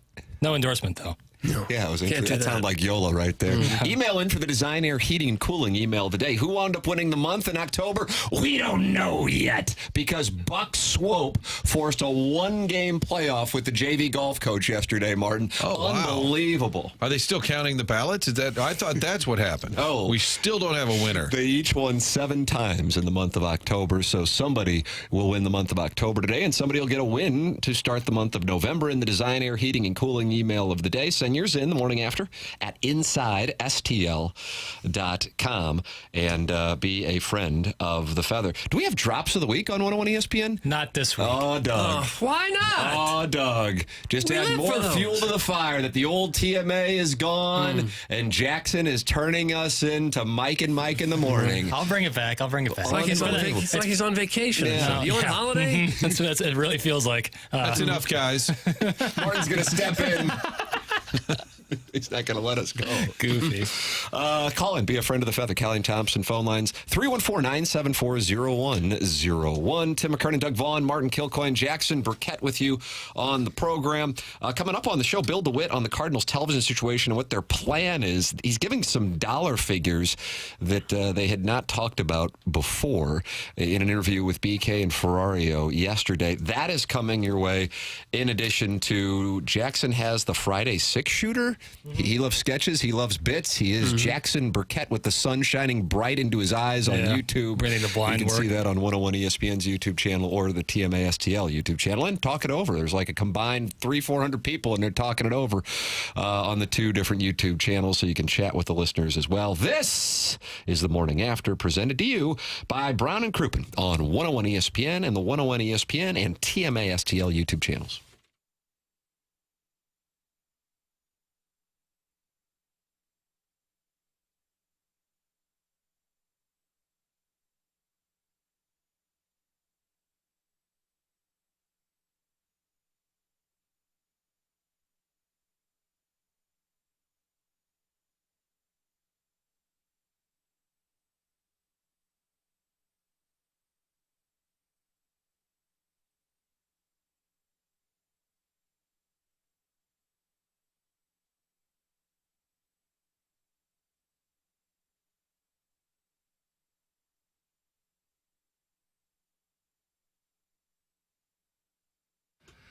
Everybody's got to go to the grocery store at some point. Stop by the neighborhood center that is Schnucks Rewards. Dave Peacock would always talk about his dad running for like the school board, and he said instead of going all around the neighborhood, just sit at the Schnucks because he knew everybody in town would be stopping by, and that's how he ran for office because everybody's heading in and out of Schnucks. The best thing to do now, save some money. You hear all about the grocery prices. Get $5 back. All you got to do is sign up for the Schnucks Rewards app. Once you get that Rewards app, you spend $25. That's it. You'll get $5 back. Basically giving $5 to yourself just for shopping. And when you sign up for the app, it'll start to tell you as well when there's some deals going on. You establish a little shopping pattern there, and they'll let you know the deals on things that you like to buy. Personalized savings. It's all part of the rewards that you get with the app. $5 reward is a limited time offer. Don't wait. Download the app by November 19th. Make that purchase within 30 days of downloading. You see the app for all the details. You got apps all over your phone. I think Jackson's got the one for bear down crawls or something. That's right. You can just download the Schnucks Rewards app, start saving money, become a Schnucks Rewards member, get $5 back, get the app, get rewarded. It's Schnucks Rewards.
This is Action Jackson with a Sports Center update brought to you by Saliga Heating and Cooling. The Grizzlies defeat the Milwaukee Bucks last night, 122-99. John Morant with a triple-double. That's 26 points, 10 rebounds, 14 assists. I see you, 12.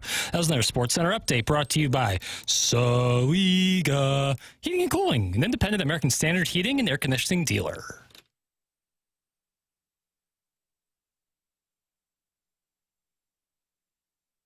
Welcome back to Morning After. It's presented by Brown & Crouppen, Fisher Window and Door Store, sponsor of our 8 o'clock hour. My name is Tim McKernan. Doug Vaughn, Martin Kilcoyne, Jackson Burkett, Chairman Curt answering the Callier and Thompson phone lines here on the program. And we welcome you to get involved anytime you want. You can say whatever you want. I mean, how liberating. This is a pro-free speech dais, Doug. Well, it still has to be within the FCC guidelines, right? Martin? What are those? Well, we just had nipple talk with Joey Vitale. It seems like they freed him up a little. I'm there on the edge. I'm enjoying the text line. I like the weird names. There's a Pensacola porpoise, and he said when Martin imitates Tim's dad, it sounds like Jesse Ventura. Can I hear it? I think that's actually a good. Oh, Timmy's going to need a little more support from you guys. Maybe he could take a few days off. You just do this. He's good enough. He doesn't need to be here every day.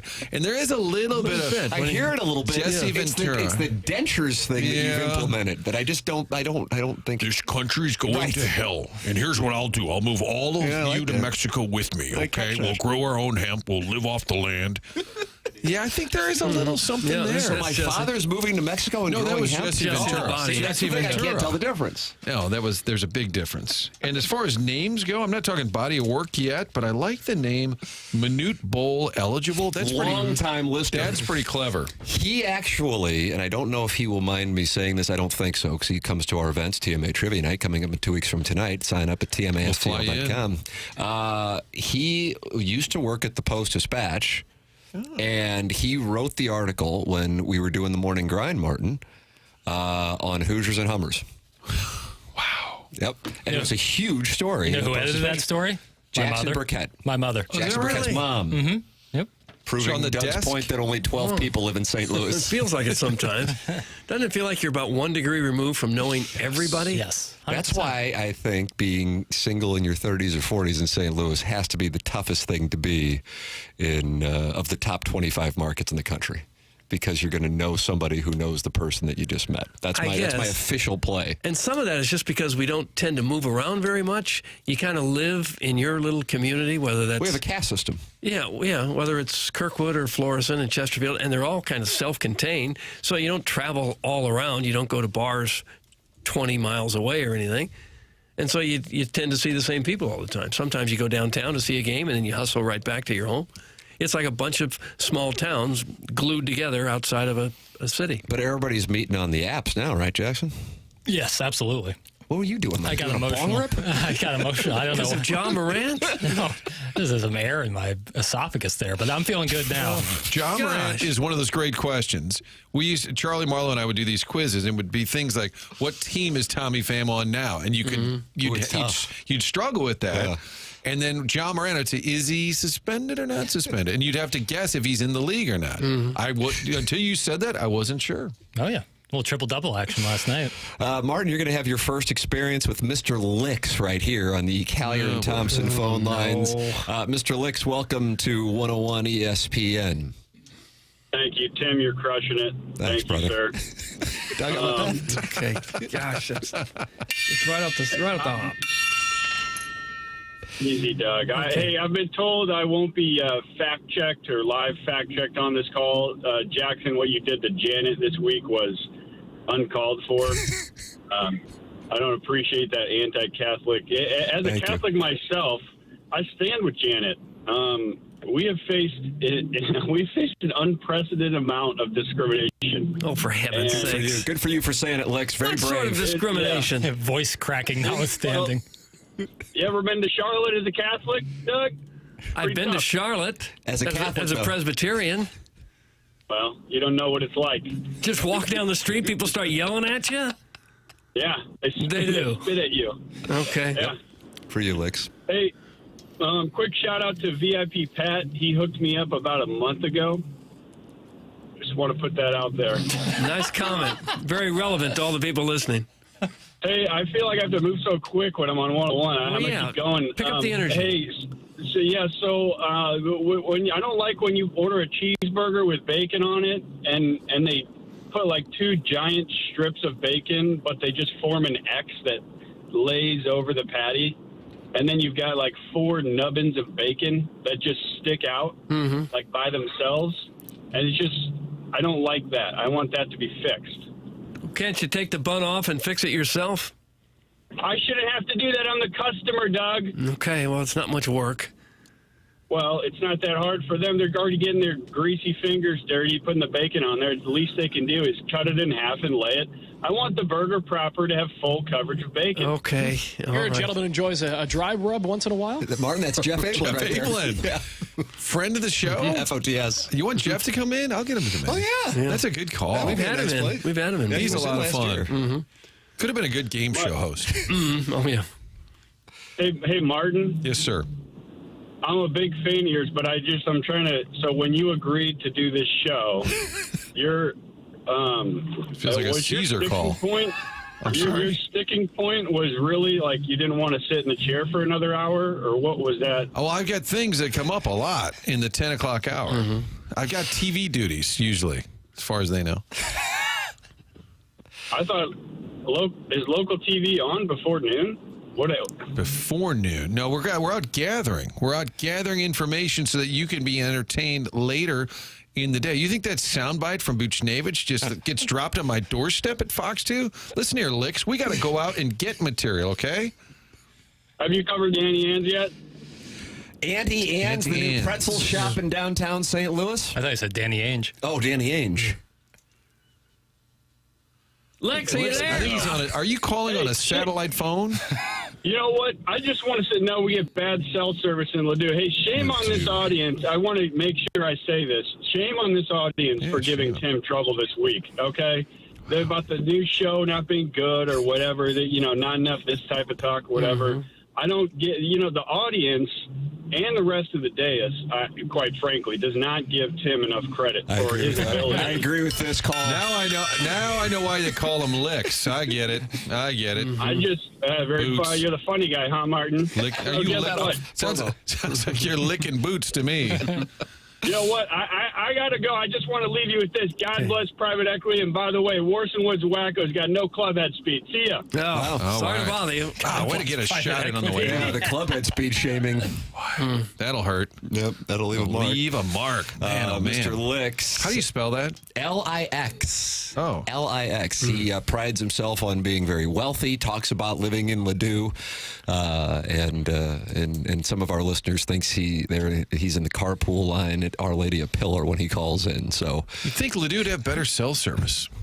Is that an issue in Ladue, Jackson? You can speak to that. I mean, you're our elite correspondent. Always have had really good cell service.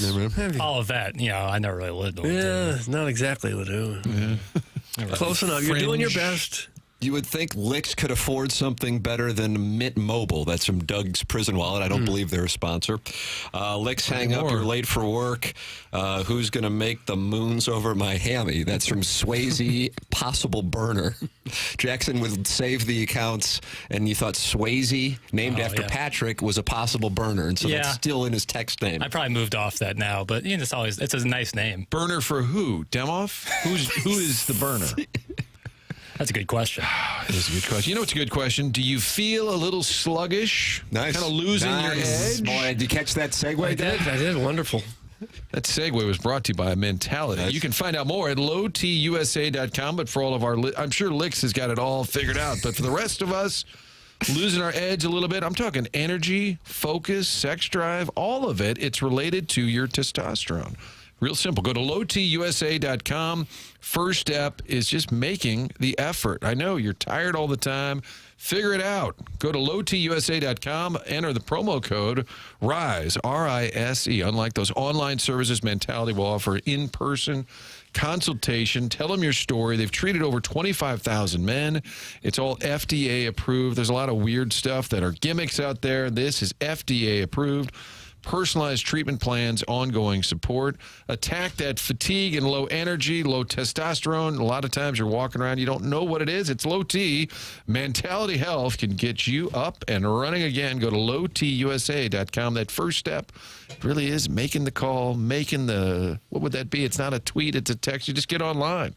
Just go to lowtusa.com and begin being you again. Licks, more cold calls, less trying to take up the mantle of TMA Kiss Ass #1. That's from Carlos Spicy Wiener. Don't worry, Martin, this guy sucks. He's really an Amazon delivery guy, and yes, I know that's an insult to all Amazon delivery drivers. That's from Gerard Chadwell. Those Amazon delivery drivers get after it early. 4 a.m., 5 a.m. And they go late. I had one delivered on our front stoop at about 10 o'clock at night one night. Wow. There's a guy standing on our front porch with Doug a package. was about to take up arms. Well, I'm sure a lot of people would think of that, wouldn't you, at that hour of the night? And 4 a.m., somebody's at the front door. Oh, I'm sorry. Yeah, we ordered a new broom. Gotta get that at 4 a.m.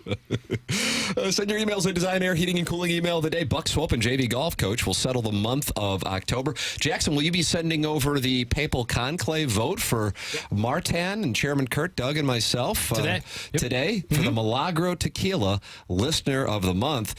Did caller Janet sign up? Don't ruin the surprise. We'll see. Because could caller Janet be the winner of the first ever TMA Listener of the Month, brought to you by Milagro Tequila on 101 ESPN. That's where you can sign up. You can keep your anonymity. Doug doesn't like that. He believes in doxing. And government names, I do. And then you can also get your table for the TMA Trivia Night, which is coming up 2 weeks from tonight at St. Gabriel's. Gets underway at 7:30 on Friday, November 15th. $50 gets you all your food from Heavy Smoke Barbecue and all your delicious libations, including beer and seltzers at St. Gabriel's. That is coming your way on November 15th. Sign up. It's always a good time. This is our third annual TMA Trivia Night. Get a chance to meet the show, meet the listeners, hang out. I think Iggy's going to make a glorious return. That'll be wonderful. Now, so come on out for TMA Trivia Night on November 15th at St. Gabriel's. Get your table. You can book it by yourself or with a table of 8 or any number in between at TMASTL.com. Tim McKernan, Doug Vaughn, Martin Kilcoyne, Jackson Burkett, Chairman Kurt. The program's called The Morning After. It's presented to you by Brown & Crouppen. This is the Fisher Window and Door Store, 8 o'clock hour on 101 ESPN.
Welcome back. 101 ESPN. The program's called The Morning After.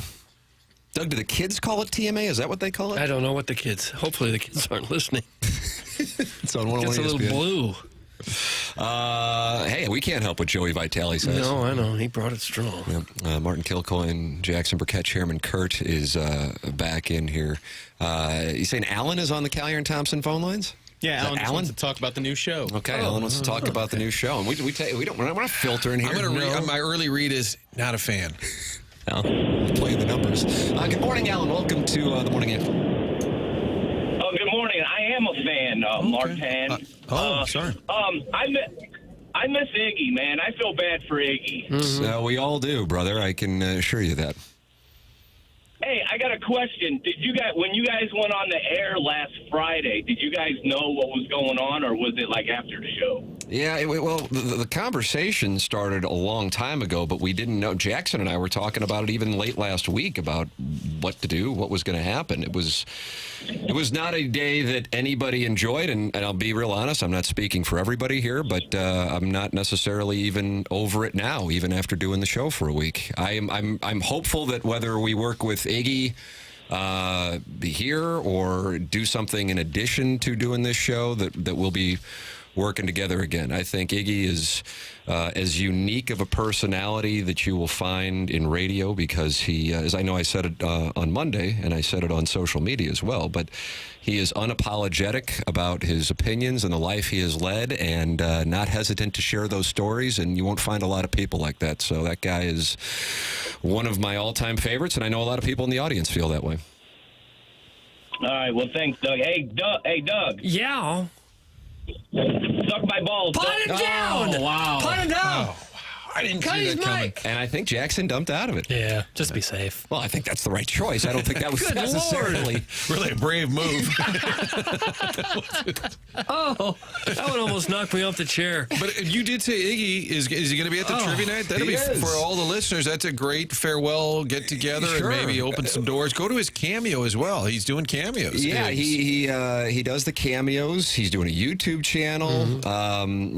We've been texting and we talked and some recipes. I don't know if he's doing recipes. Oh, he does do the cooking show. He used to bring in food all the time. Yeah, he would bring in fish and then Doug would reheat it in the microwave, and that alienated the building. First day here, I did that. Warmed up some shrimp. You could smell it all the way down the hall. They all hated us then. They hate us now. The show was like, what is going on? It's the Nitwits on HD2. Just a little shrimp is all it was. Yeah. I got to tell you, it's City Park, now known as Energizer Park. Thank you. It was a big meet and greet because they had staffers from St. Louis City and then from Energizer. There was a lot of folks there. And down next to the pitch, they have sort of the bar suite area where they entertain. And they were serving lunch. It must have been a fish item. I got to tell you, it smelled like some tires were burning. It was like it was kind of affecting the whole vibe, the whole mood. Really? So that Really? Yeah. A true story. Did you enjoy any? No, I left before that. I had a thing to get to. I had to go to a thing. Always these things. So many things. But you do have to take that into account. If you're going to serve a large group of people, you probably don't want to be serving up some fish. Yeah, maybe not. Get involved in the program like Alan did, 314. He seemed normal until the end. 97401. Yeah, zero. Took a turn. Well, that's how they get Doug. Jackson told you about the Hoosier Trojan horses. He told you about the nesting bodies. What was that, Jackson? Nesting bodies? Well, what did we just experience there? Like Alan came on. Yeah. Martin said, my guess is he's not a fan. Then he goes, no, I am a fan, Martin. And then he asked a question about Iggy. And we're like, we're having a nice little dialogue. And then right at the end, he demanded Doug service him. And it was he unfortunate. hurt my feelings. It's kind of a spinoff of a Hoosier Trojan horse. A spinoff, kind of like Joey was for Friends with that cute little Matt LeBlanc. Yeah, exactly. Exactly like that, Tim. Frasier was a spinoff, became a thing. And now it's back. Did you know that? Yeah. No. Available on Hulu? Jackson's our cinephile here and also television expert. Is it really back? With Kelsey Grammer? On Netflix or Hulu, you're right. Yeah. John Mahoney has passed, one of my all-time favorites from the film She's the One. You like when they're sitting around the table and he's telling the boys about religion and how you need to be involved. And he said, you need to go to church and you need to get your life together and do more of what the Bible tells you. And one of them says, Dad, you don't even believe in God. And he said, That hasn't stopped me from being a good Catholic. That's the line. Martin's in my head. That's the Martin's line. in my head. That's the great John Mahoney. That's exactly right. Yeah, Jackson, appreciate that. Is She's the One, good or bad, on your website, goodorbad.com? Never seen the film. Wow. Go back, see it, and then get the album. Tom Petty. All right. Soundtrack. It's a good album, too. Sounds good. Walls. There's 2 parts to Walls. Okay. I'll take a listen. And I'll watch the I film. think he's placating you, Martin. This could be the end of your lines. It lasted a week. It's over. We're going to have counseling. That was a turn. Yeah, now that you found out that he's betting on the first quarter of the Jets and Texans game, that was a concerning moment. Hey, Brown and Crouppen is the title sponsor of this program and has been for a year, and they signed up for another year. I got a chance to talk it over with Terry Crouppen and Andy Crouppen and Ed Herman recently, and they have been on this program as well, talking it over. And I just think the world of the gentlemen at Brown and Crouppen. They are founded in 1979, and if you may need Brown and Crouppen services, you're going to want a local law firm, one that knows how to handle the ins and outs of your case and the local environment. It's a law firm that works in and knows the local court system. This matters. Plus, Brown and Crouppen is a part of our community. They value the St. Louis metropolitan area and the community. Why Brown and Crouppen? Well, you're going to get great service and great results. Winningest and kindest service as well.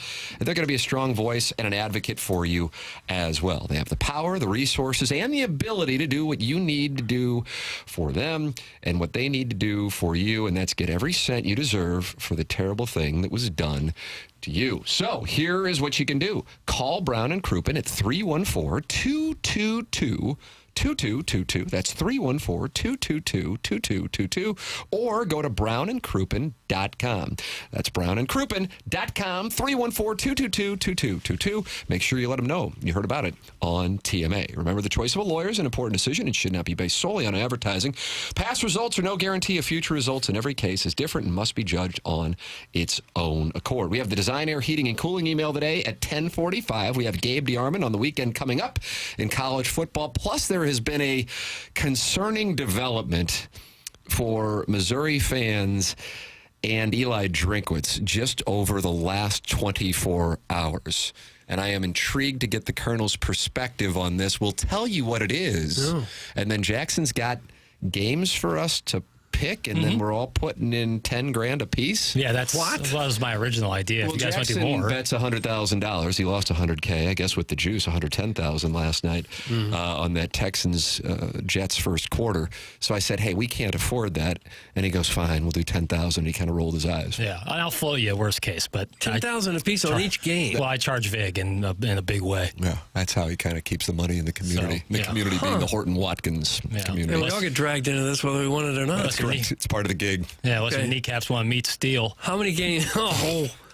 How many games are we picking, and how much is our potential? So we could lose $60,000 every Friday. Right, but the best thing is next week you can make it back. Oh, okay. Yeah. See, I got to start saving. The Drinkwitz story, is it? Why are you going to tell us about it? You better believe it. Before you ever been teased before, boy? Write that down. Ever been teased before, boy?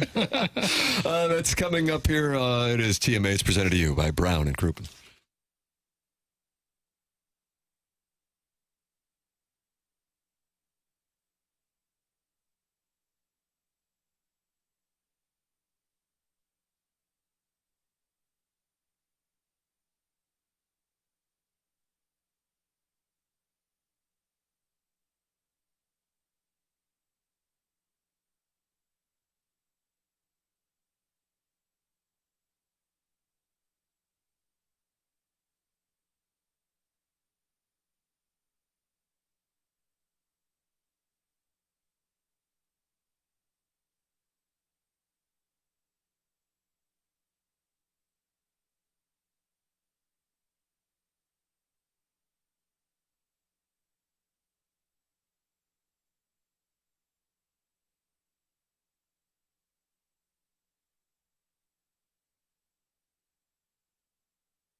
Welcome back.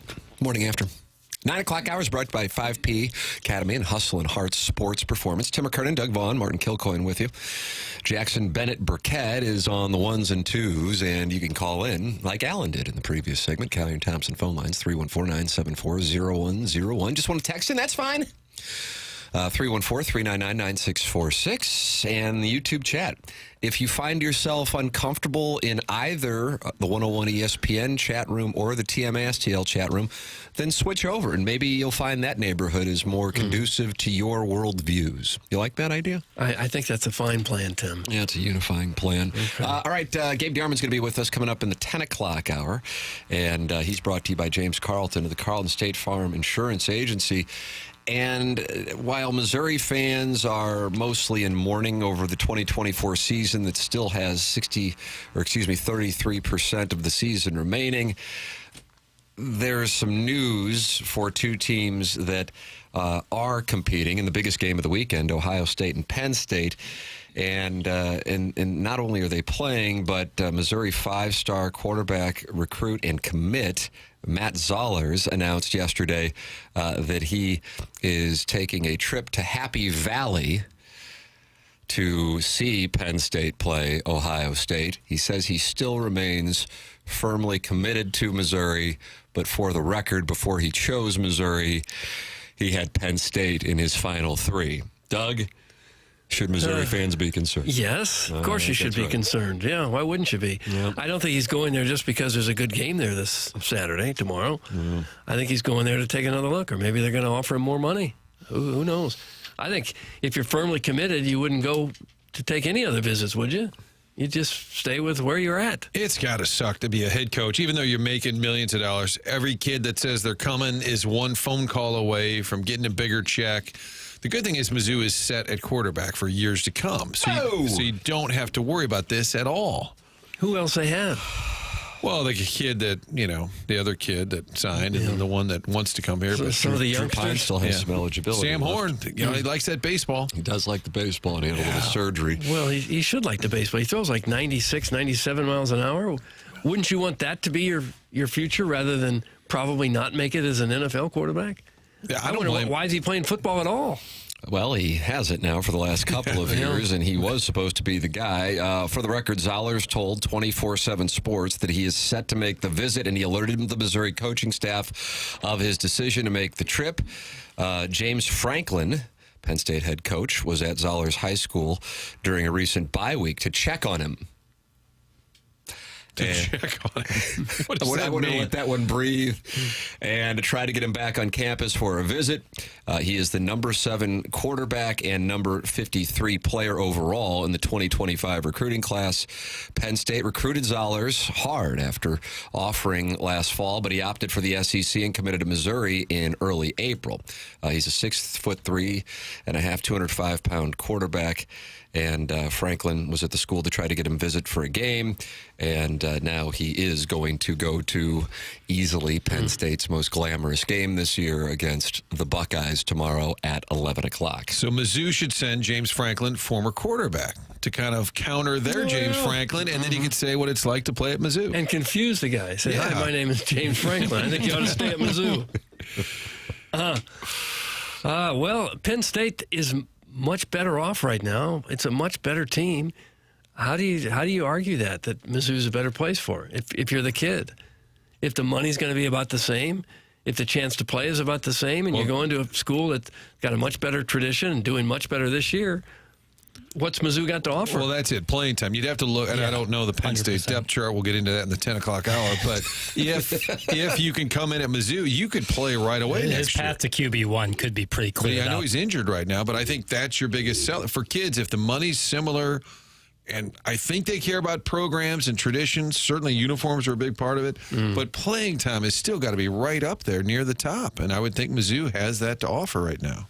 We would have the better uniforms because Penn State still has the St. Louis U High uniforms from the 1970s. I love Penn State's uniforms. But Mizzou keeps switching uniforms every week. You don't know what you're going to get. That is Doug's most hypersensitive spot, Martin. Yeah. Just you haven't had a chance to experience Doug's it yet. Hypersensitive spot. Correct. Mizzou uniforms. Missouri uniforms. It's just a mess. This whole situation is just a mess. We're in costumes. One week we look like LSU. The next week yellow bumblebees. Went through the anthracite period. The whole thing makes me angry. The anthracite period, no doubt. Is that why they lost to Alabama, you think? I think it had something to do with it. Playing a role? They've yet to wear a black helmet with a block M on it. Don't think they've done it all year. They've worn black M, just not the black helmet. For the record, you might know Larry Thornton, Martin. He was a longtime producer at Channel 5. And he just texted into the program and says, how do you see all the other quarterbacks Drink has developed and turned down a Mizzou offer? It's from Larry Thornton. I think... Taking a shot. I think he's taking a shot. That's a good read. That's a good read. By the way, a friend of mine, Robert Griggs, he's a Mizzou alum, prominent Mizzou alum. He holds these events, raising money for... the NIL fund, but he texted me last week and said, I wouldn't play Brady Cook this week. I would take my best shot knowing we're probably not going to win anyway and make sure he's healthy for those final 4, and then we could go 10-2. He said basically we're probably going to lose to Alabama, and I said they'll never do that. And then when Brady gets hurt, he said, see? And then he sent me an article. Somebody else was proposing they should have done that as well. Would you have considered doing that? So, okay, I have a question on that. Okay, I'll take a question. Okay. Was his perspective that if they went 10-2 and didn't play Cook, that they would be in the mix for the playoff? Well, that was my argument back. You have zero chance of being a playoff team, I think. 10-2 if you lose your 2 biggest games. Right. His argument was he wasn't as worried about the college football playoff. He wanted to win 10 games, and then at least... So then we just have different things that we desire, and some people like some things, and some people like other things. We go to polls around here. But I think he felt at least you'd have a chance... an outside chance of being a playoff team if you're 10-2. And you can say you didn't have Cook against Alabama, and you look impressive in the final 4 games. Because playing him, if he gets hurt, we were worried about the ankle at that point. Yeah. If he gets, and then you got no shot. At least if you hedge your bets because he's injured, you go 10-2 with him, then healthy. Hey, he didn't play in the Bama game. It probably doesn't get you in, but going there and him getting injured ruins your season. The thing that's so alarming for me as a huge Missouri fan is how bad Drew Pine is. That's alarming. It also, and then I'm, kind of by family, a Notre Dame fan, and I'm alarmed at the fact that the man quarterbacked Notre Dame to a 10-win season a couple of years ago. Good numbers, 22-6. Could that get to coaching and the system? Well, we certainly apply it when we talk about the Cardinals and players. That's kind of similar. No, that it's a similar thought. Yeah. If you have somebody with a good resume, good credentials, and then they show up with you and they don't perform, I think it's okay to look around and say, well, maybe it's us. I think that's fair. Mm-hmm. I was of the mindset, hey, we got a pretty good backup. If Brady struggles, bring him in. They were really high on Drew Pine. It's the first year, I think Gabe said this. Gabe's with us at 10:15, by the way, that they were real high on the backup quarterback situation going into the year. As opposed to, a couple of years ago, they had the guy, what was his name, who came in, he played at K-State and threw like 3 picks. Jack Abraham. Yes. He was like situation. My age, or not older. Yeah, I think he was older. He was older. I think he was older. Was he pale? Probably not as pale as I am. Okay. Not many can say that. That's a bar. Right? Well, Drew Pine has to be better than what we've seen, or he would have never gotten to this place in the first part. Yeah, he had to be South Bend, Indiana. Yeah, he had to be a lot better than what we've seen. I don't know how to explain it, but the one thing that stood out last week is, or against the Auburn game 2 weeks ago, was I think we're comparable in height, and I just was never recruited to be a quarterback in the SEC. And that's Kornfeld's fault. Thank you for saying that, Martin, because if I say it sounds like sour grapes. So he missed the boat. You had all the tools a football coach looks for. In the SEC specifically. Yes. Big arm, big play guy, big personality, courage. Thank you. Yep. Leadership, true trash. Mm-hmm. What was that? Did you just say South City trash? I said big trash. Because you were big on this, and then last night you dressed up as trash. That's exactly right. Appropriately enough. And you certainly had the size to play at any level. That's Jimmy could have been the next Doug Flutie. It's pretty obvious. It's Kornfeld's fault. I've let him know on occasion. He drives the kids around town and on Francis, but they're driving, and I've told him, if Jimmy had only played, you never would have heard a schnurr. Yeah, Steve Schnurr would have never quarterbacked Northwestern. The Rose could have Bowl. been you. Could have been me. Mm-hmm. Thank you for saying His dad must have given more money to the school. That's all I can think of. Now Doug's causing problems. Jackson's got to dump out of that, too. Okay. It's not just the phone line. Send your emails in. Design Air, heating and cooling email today. Call in, be a friend of the program. Jackson's got us betting $10,000 a game coming up on Pick 6. This TMA presented to you by Brown & Crouppen 101.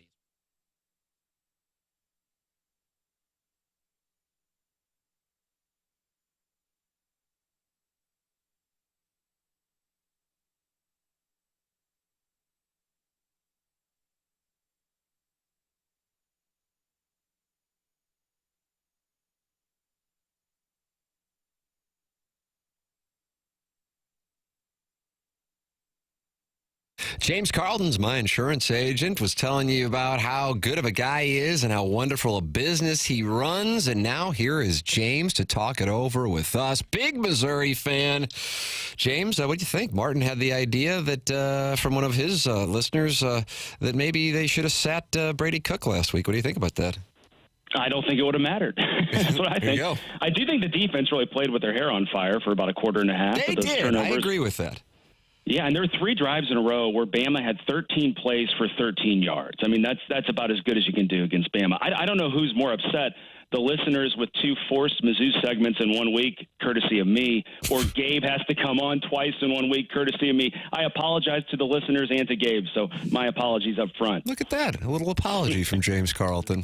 And I was curious, did the McKernan household have some acoustic sessions blaring last night for Halloween? It's Halloween. It's time to scare the pants off your friends. You better believe it, brother. That's a tradition like any other. God bless America. We were planning it as well. But if any listeners out there looking for savings on their auto, their home, their life insurance, there are savings to be had. It is so quick and easy to find out how much we can save you.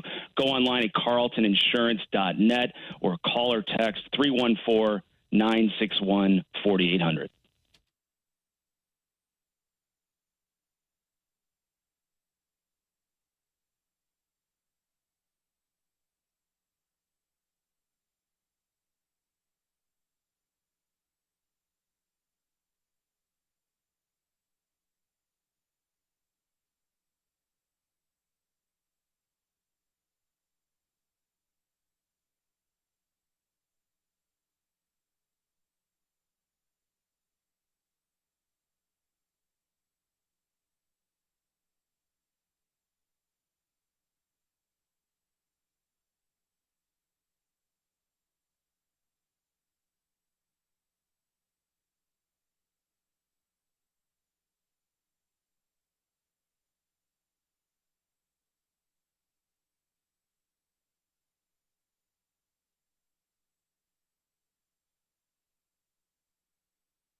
Welcome back. It's Morning After 101 ESPN. Tim McKernan, Doug Vaughn, Martin Kilcoyne, Jackson Burkett, Chairman Kurt, taking your calls. Calling in. Be a friend of the feather.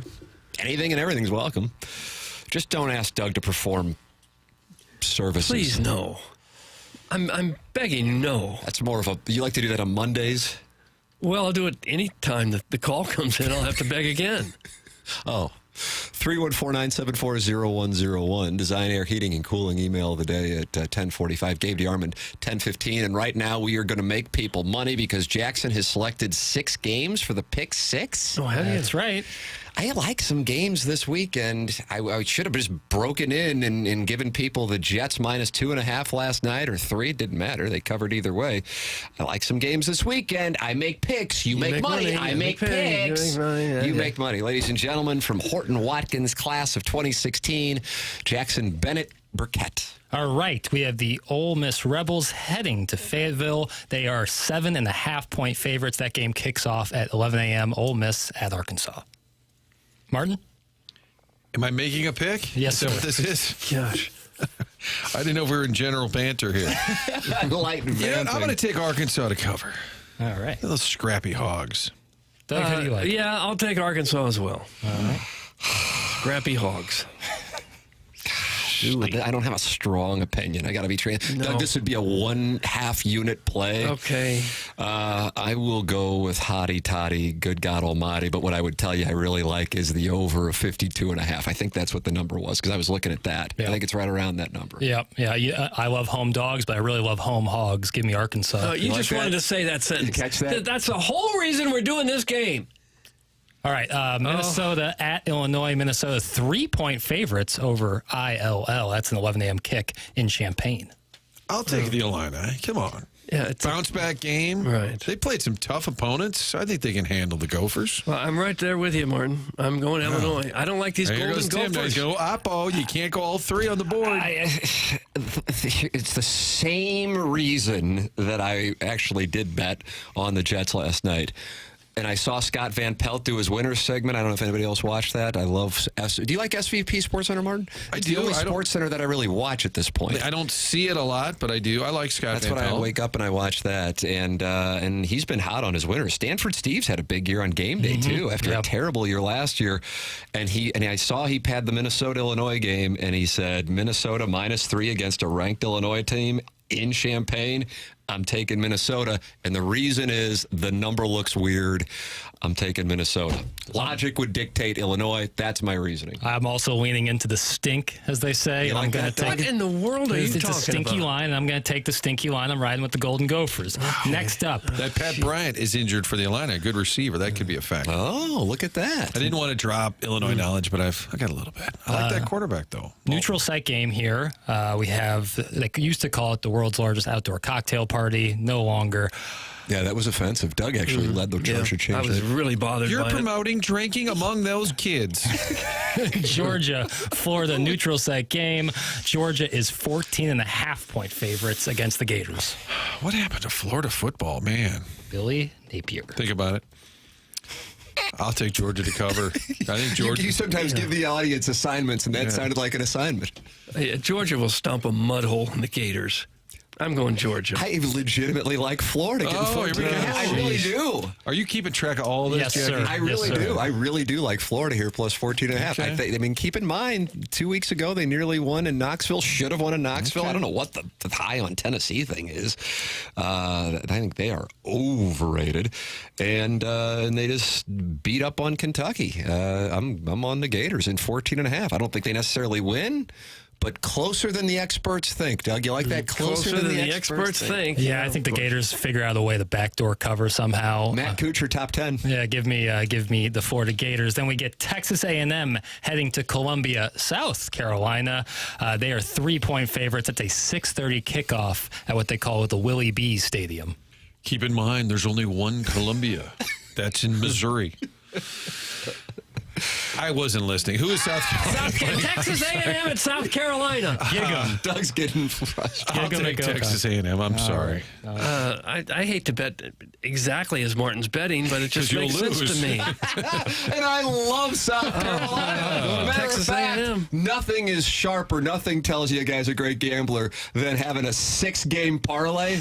And I got to tell you, South Carolina, along with the New York Jets, are part of my 6-game parlay. Oh, multi-day parlay. You got to wait it out. Multi-day parlay. That's a commitment to excellence. Those are always great. I don't want to put Cousin Joe's business out there, but Cousin John's son, Cousin Joe, who's my godson, did a little parlay last week. Would have won $1,300. I don't know if I should be saying this.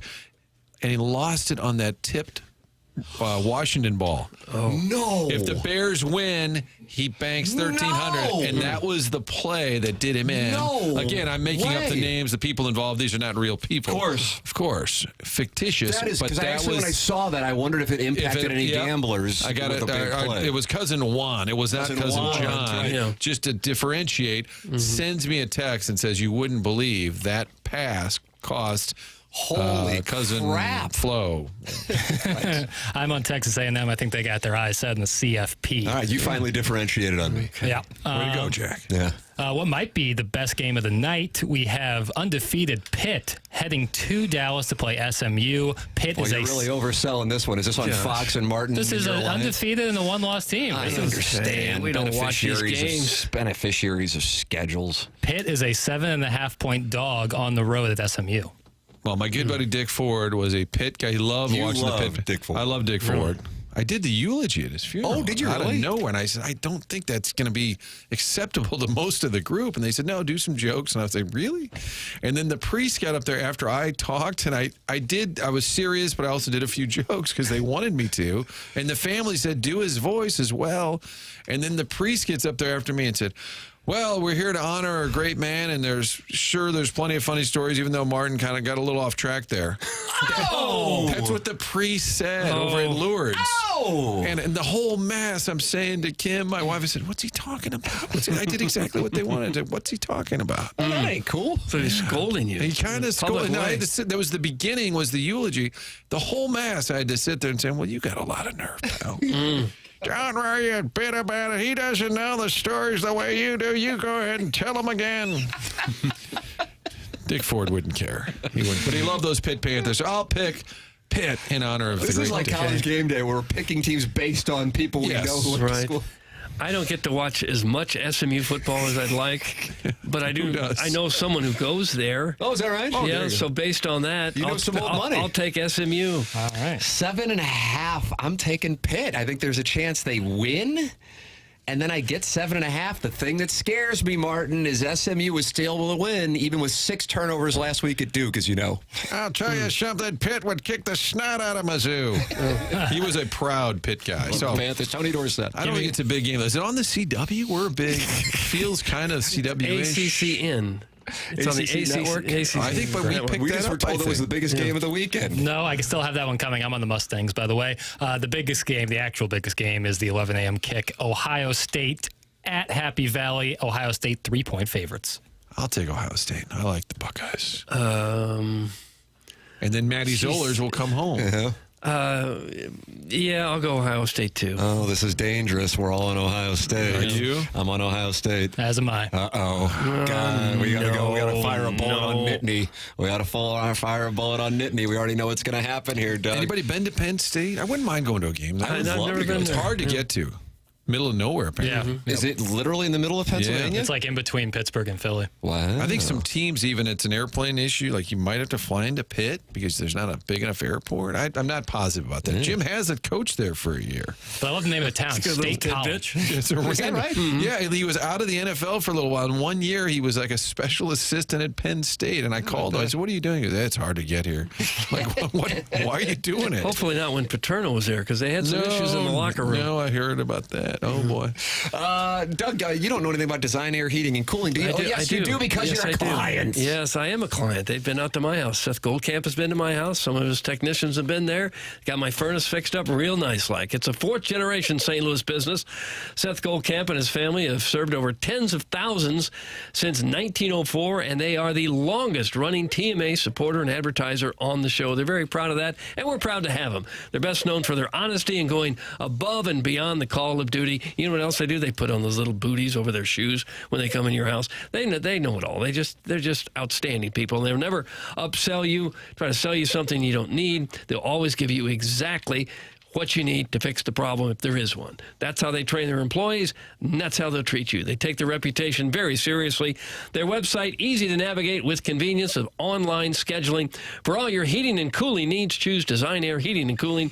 Find them online at designair.net. That is designair.net. Sponsor of the email today, which comes your way in an hour. Send yours in the morning after at InsideSTL.com. Bill DeWitt joined BK and Ferrario yesterday, and I'm anxious for you guys to hear what he had to say regarding the television situation and what the Cardinals' plans are. And he actually put some dollar figures on what the app would look like as far as cost goes. So I'm sure a lot of the listeners would like to know what he's thinking with regard to the Cardinal television future. You're going to hear that next here on TMA, presented to you by Brown and Crouppen.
This is Action Jackson with a SportsCenter update driven by Johnny Londoff Chevrolet and Johnny Londoff Autoplex. The Spurs defeat the Utah Jazz last night 106-88. Victor Wembanyama with a nice bounce-back game, 25 points, 9 rebounds, 7 assists. That was our SportsCenter update driven by Johnny Londoff Chevrolet and Johnny Londoff Autoplex. See them at Londoff.com. Chevy, together we drive. Are you kidding me?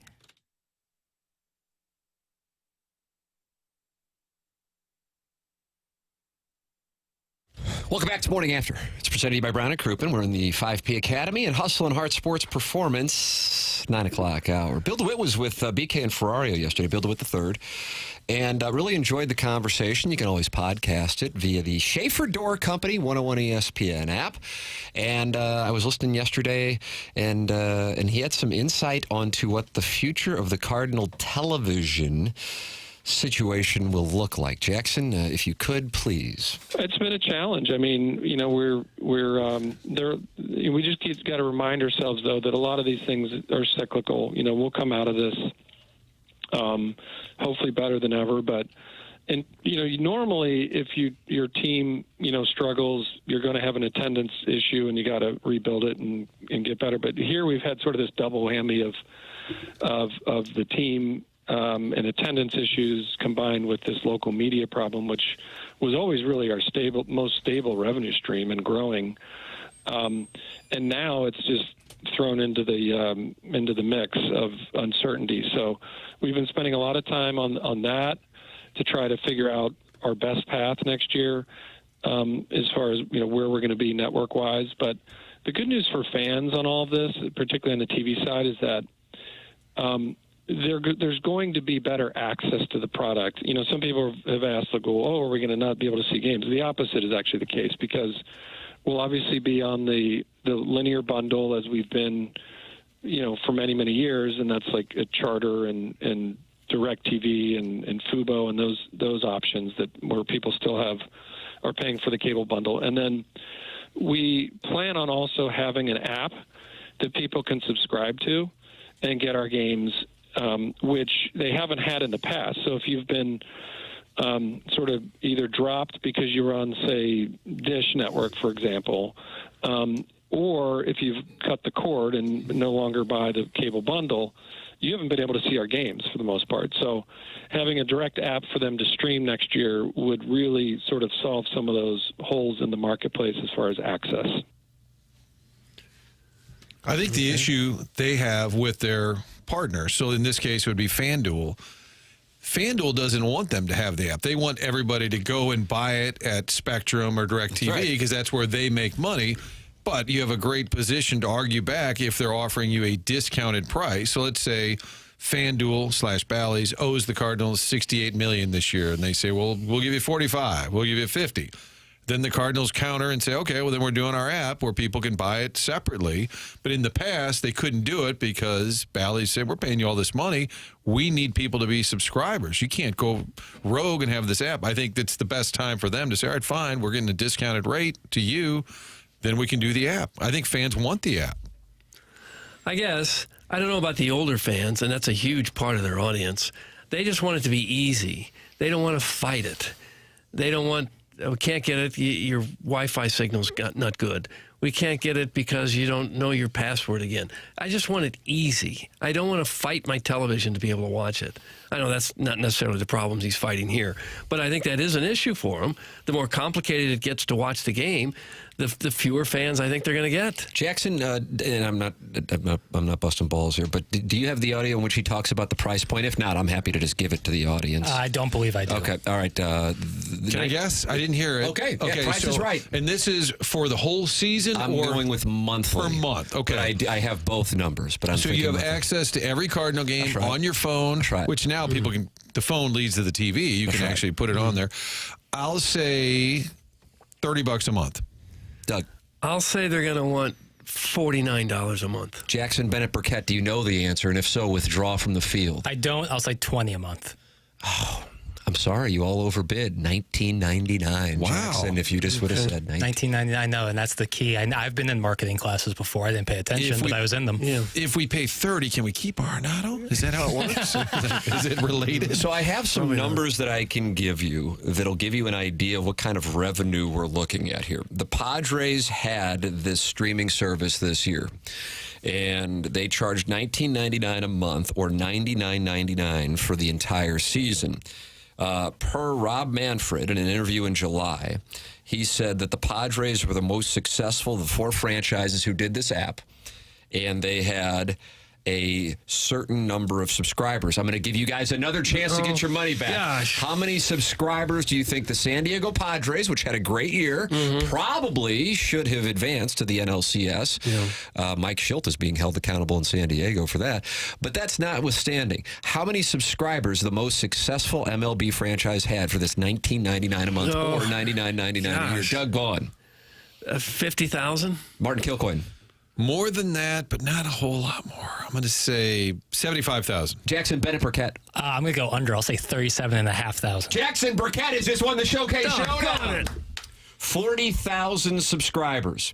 So I was able to do the math, just operating on the high side. Is that 800,000? Is that it? 40,000, and we made it 40,000 times 100, just for the sake of making the math easy. Oh, that was 20. Oh, for the season. I'm sorry. Yeah.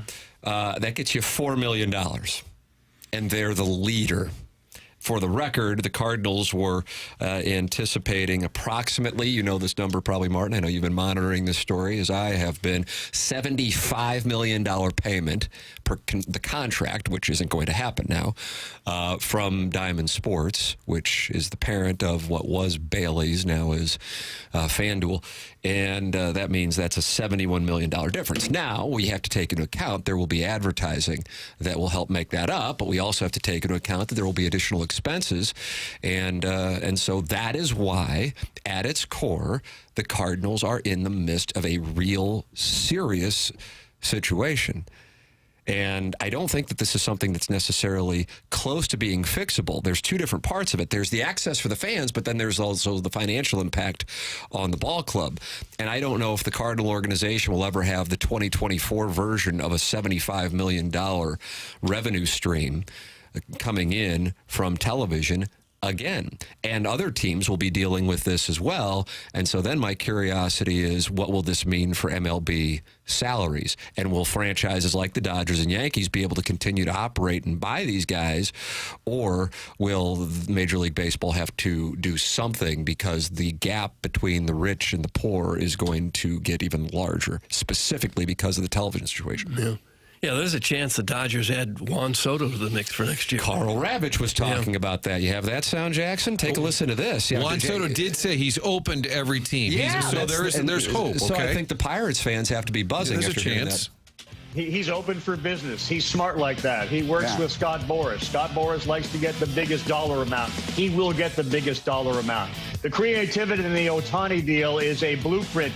And he's going to get something that starts with a 7, if not an 8. Not a 5 or a 6, but a 7. It's going to be in the $700 million area. And Gene Orza, who was the associate director of the Players Association, you remember that name, years ago would talk about this season, your free agent year, as a platform year. Well, in a world of platforms, Juan Soto's created his own. Beyond Meta and Facebook and Instagram, we now have Sotogram, and he's going to get $700 to $800 million. And it's not only the 2 teams in New York that's going to bid on him or want him. It's all 30. It's incredible. And he's that guy. No, all 30 are not going to be throwing $700 million. Oh, Cleveland might be. I got a secret candidate out there. Miami is interested. You think the Marlins are going to be in the mix? There's always the Pirates. Remember with Pujols, there was the secret team. There was a secret if team. you're an agent, you just say there's a secret team. Although Walt Jocketty did tell me on a podcast at one point that the Reds were serious contenders for Pujols, and that Bob Castellini, the Reds owner who had left the group here, part of the DeWitt ownership group, wanted to steal Albert and get him to come to Cincinnati, and that they'd even talked to Joey Votto about moving to the outfield. That it was that serious. Wow. So I do want, in hindsight, maybe that was the, quote, secret team. Club. Juan Soto, where could he legitimately land? Mets, Yankees, Dodgers. I feel like that's it. Maybe the Cubs have enough money. I don't know. White Sox? Red Sox. The Angels have thrown stupid money at a lot of people. They actually rank it in The Athletic this morning. Okay. Katie Wu, part of an article this morning on The Athletic. The Yankees, the Tier 1, Tier 1A, the Mets, and then Tier 1B, the Dodgers, Tier 2, rich, desperate, and aggressive, the Giants, Phillies, Red Sox, Blue Jays, and Tier 3, the Nationals and Padres. They already had their chance. Cardinals are listed as Tier 4, doubt it, along with the Cubs, Braves, Rangers, Astros, Mariners, Angels, Tigers, and Orioles. So, yeah, Well, I hate for the Cubs fans that they're in the same group as the Cardinals in this offseason. Is there a chance that we'll have a report of Soto on a secret plane to Toronto? Remember, didn't we have who was on the plane to Toronto? Ohtani? Yeah. Secret. That's right. That's what it was. John Morosi unfortunately said wrong. It was just some guy on a plane. Yeah, the Cardinals. They like baseball. I mean, when you watch, granted, I think we saw an extreme situation with this World Series with the number of Hall of Famers that were on those rosters. But when you watch that and you look at who the Cardinals even had in 2024, much less what it's going to look like in 2025, you see the gap. It probably was a lot like Blues fans watching the Panthers and Oilers playing, and you're going, boy, that's what it takes. We're not remotely close. You know, that's when you see it, and when you watch the World Championship, whether it be in hockey or the World Series or even college football, if you're a Missouri fan right now and you're going, oh, there's Georgia and Alabama playing. It doesn't look like Missouri belongs on the same field. That's when it hurts a little more because the solution isn't right around the corner. I don't want to be gloomy, Gus, but I think for the Cardinals, it's not just reduced revenue from the TV side. I think the number to look at next would be season ticket renewals, because a lot of these companies just rubber stamp it every year, and there's probably a little bit of a hike, and just corporate suites, rubber stamp.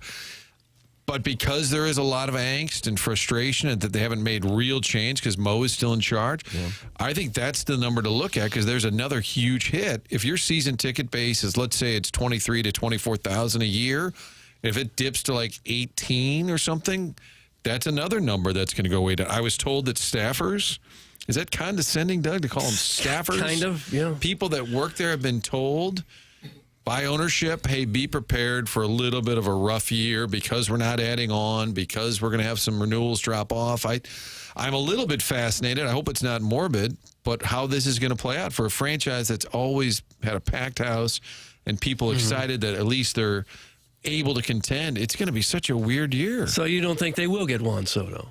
I'm going to say no. Now the Dodgers paid Ohtani. It was $500 million, right? Just last year. It was a weird deal, wasn't it? $700, most of it deferred. Oh, I thought he got $500. $700. You crowdsourcing, bro? Well, yeah. Ohtani is a considerably more valuable asset than Juan Soto. I would think. Yeah, I would think. I don't know what the deal is with Ravage saying 8, almost 8, but yeah, but forget that. Maybe we've been wondering for many years, when are we going to hit the ceiling on the salaries? We might be seeing it. I think we're starting to see it. Yeah. Not with Soto, apparently. There should be a market correction. I mean, Sonny Gray is a very good pitcher, obviously. Does he deserve $1 million per start? I mean, that's basically what you're making, and I don't care. You should pay these guys whatever, but if it doesn't make sense math-wise, at some point. This is an incredibly pivotal thing. I talked about it last offseason because when the Cardinals signed Lynn Gibson to the 1-year deals and then Gray to the 3-year deal, to me it screamed they're doing it to manage their exposure because of the television thing, but they really hadn't talked much about it. Now they're openly talking about it. It's a substantial moment in this franchise's trajectory, but it's not really a titillating topic. You know, yelling about DeWallet and best fans in baseball is what gets people worked up. But this actually, I think, is the moment, and it's because of sports business and not necessarily what you are seeing on the field. Your thoughts are more of an MLB issue. I think you're bringing it up. It's across the board. This is not just a Cardinal topic. There are a couple franchises that will be immune, and we happen to see 2 of them play for the World Series. So that will be something over the next 3 years. Will you see anybody crash the party? The playoff format allows for it. But as far as regular season success goes, how many of the non-Dodgers, Mets, Yankees will win 95 games over the course of a regular season? 314-399-9646 is how you can interact with the show on our text line. That's the Air Comfort Service text line. Call in Callier and Thompson. Phone lines 314-974-0101. It's a 5P Academy and Hustle and Heart Sports Performance 9 o'clock hour on the morning after. And it is presented to you by Brown and Crouppen on 101 ESPN.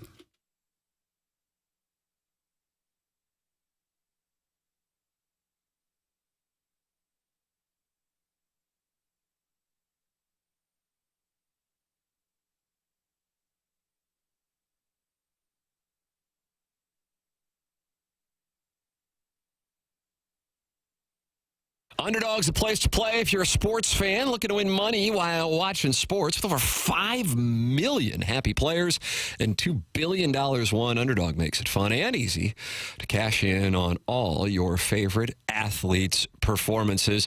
That's Underdog Fantasy. Download the app. This season, Underdog will be running a special promo or bonus almost every single day, like Profit Boost, which allows you to pump up your winnings in just a tap when you apply the boost to eligible entries. Discounts. You'll get adjusted projections on certain players' stats to give you a better shot at a big W, and free picks. They're basically a sure thing. Players has to get higher than 0.5 for that selection to win. Plus, all new users get a free pick. Download the app, sign up with promo code PARTY, and deposit now to get up to $1,000 in bonus cash instantly. That's promo code PARTY. Must be 18 or older and present in a state where Underdog Fantasy operates. Terms apply. Concerned with your play, call 1-800-GAMBLER or visit ncpgambling.org.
Martin, we call this segment Salutations?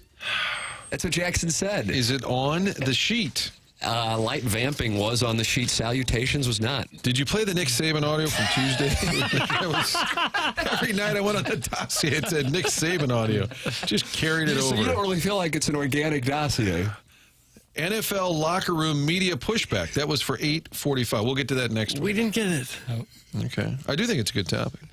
Did you guys air grievances after I was gone yesterday? I saw that. What is the airing of grievances? I just think There's this thing that I've seen all week on this quote-unquote organic dossier about Jackson's got a problem with grocery stores. Yeah, I wanted to keep a segment open in case anyone wanted to air a grievance. A problem with grocery stores? Yeah, we'll get to it in the 10 o'clock hour. Okay. This is where Jackson airs his problems with Straubs. No, it's not. One thing we have in St. Louis is fantastic grocery stores. Thank you. Download the app. Yeah. Thank you. It's about grocery store patrons, less so about the actual people grocery to eat. Okay. No, it's just there's got to be on their phones out loud. There's got leaving their carts in the middle of the aisle. There's that, but I got a big problem with the self checkout. I'll just say that. Okay. I'll say it for the time. I'll tease. I've kind of been that guy. And then I've had the lady come over and say, it's 10 items or less, sir. I'm like, oh, yeah, well, I just thought these, because those are kind of individually wrapped. That's like one big, So you have 32 items. I saw the most egregious example of that last week. So I can't wait for this. Wow. Airing of grievances. Yeah, airing of grievances, 10 o'clock hour. Tease it. God, what a great tease. That's my guy. Getting better at teasing. Yeah, you guys have a real strong alliance after week one. Yep. Chairman Kurt, you want to be part of me and Doug's alliance? Yeah, I'd rather be part of that one than the other one. Yes! Oh, wow. Thank you. Right. Keep that same energy. Don't really care about that jackwagon over there. No, we don't need him. We don't even. You know what? We don't even want him. He takes the calls. We don't. Yeah, I hear you. We don't need him. Jackson, what do we got this weekend, buddy? Yeah, what are you guys going to be doing together? I don't know. Maybe I'm a playing Blues watch party tomorrow. Ooh, yeah. Chief back in town. Yeah, there you go. Yeah, you never know. I'll put it on the dossier. Is that dossier? I think again, Doug. Weekend dossier. Hey, transform your story at Illinois Recovery Center. At Illinois Recovery Center, the team believes in the strength of every individual's journey to recovery. Whether you're taking the first step or continuing your path, the IRC's dedicated team is here to support you. So why choose Illinois Recovery Center? A holistic healing approach, expert care and guidance, safe and welcoming environment, tailored programs for lasting recovery, and top-notch facility and accommodation. The IRC builds the unwavering determination to thrive beyond the shadows of the past. Whether you've made the life-saving choice to seek help on your own, or you want to be prepared for the other end of an addiction intervention with a loved one, the chance to learn about addiction recovery is available to you at the Illinois Recovery Center in Swansea. Know the guys who run the Illinois Recovery Center. This is a passion project for them, and they have helped many people in the St. Louis metropolitan area since starting the Illinois Recovery Center. Let them help you or your loved one. If you or someone you know wants more information about the Illinois Recovery Center, please call 888-472-9559 or visit IllinoisRecoveryCenter.com. Send your emails in. Design, Air, Heating, and Cooling email today comes your way in 42 minutes. BK and Ferrario at 11 o'clock. Martin has to get to some things here on a Friday morning, and so he is going to leave. Doug, Jackson, Chairman Kurt, and myself will do our best in the Munganess St. Louis Acura, Munganess Burkhardt Alton Toyota 10 o'clock hour, which is going to feature the Friday six-shooter. Six-shooter, airing of grievances, the Colonel, email the day showdown. It's a big 10 o'clock hour. What the Colonel's got on this Matt Zoller situation. That comes your way at 10:15. There you go. Martin, anything else you want to? I'm going to go work on next week's surprise guest. Nice. People were texting me, friends of mine yesterday, who's the surprise tomorrow? I said, it's not every day. Yeah. Oh. It's not every day. Yeah. We're working on it. Jackie and I will talk later. Yeah, I mean, again, I feel like we're going to be cut out of the group chat, Doug. I know. That's what's going on. What are we, chopped liver? Yeah. Chairman Kurt doesn't care. I got some guy in Oakville over here who doesn't give a darn. I'm all right. Time for Martin to handle his things. We will take a commercial break, come back with the Munganess St. Louis Acura, Munganess Burkhardt Alton Toyota 10 o'clock hour. This is TMA, presented to you by Brown and Crouppen on 101 ESPN.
Welcome back. It's TMA presented by Brown and Crouppen. Munganess, St. Louis Acura, Munganess, Burkhardt, Alton Toyota. 10 o'clock hour. Coming up in this hour, Gabe DeArmond with us on the college football weekend, and Matt Zollers, the Missouri 5-star quarterback recruit who is committed to the Tigers, but he is going to his home state's big game this weekend, Penn State and Ohio State, and so, understandably, many Missouri fans are wondering if that commitment is now starting to be a little shaky. We'll hear from the Colonel coming up in about 10 minutes. Design Air Heating and Cooling email today at 10:45. Buck Swope versus JV golf coach, the tiebreaker for the month of October.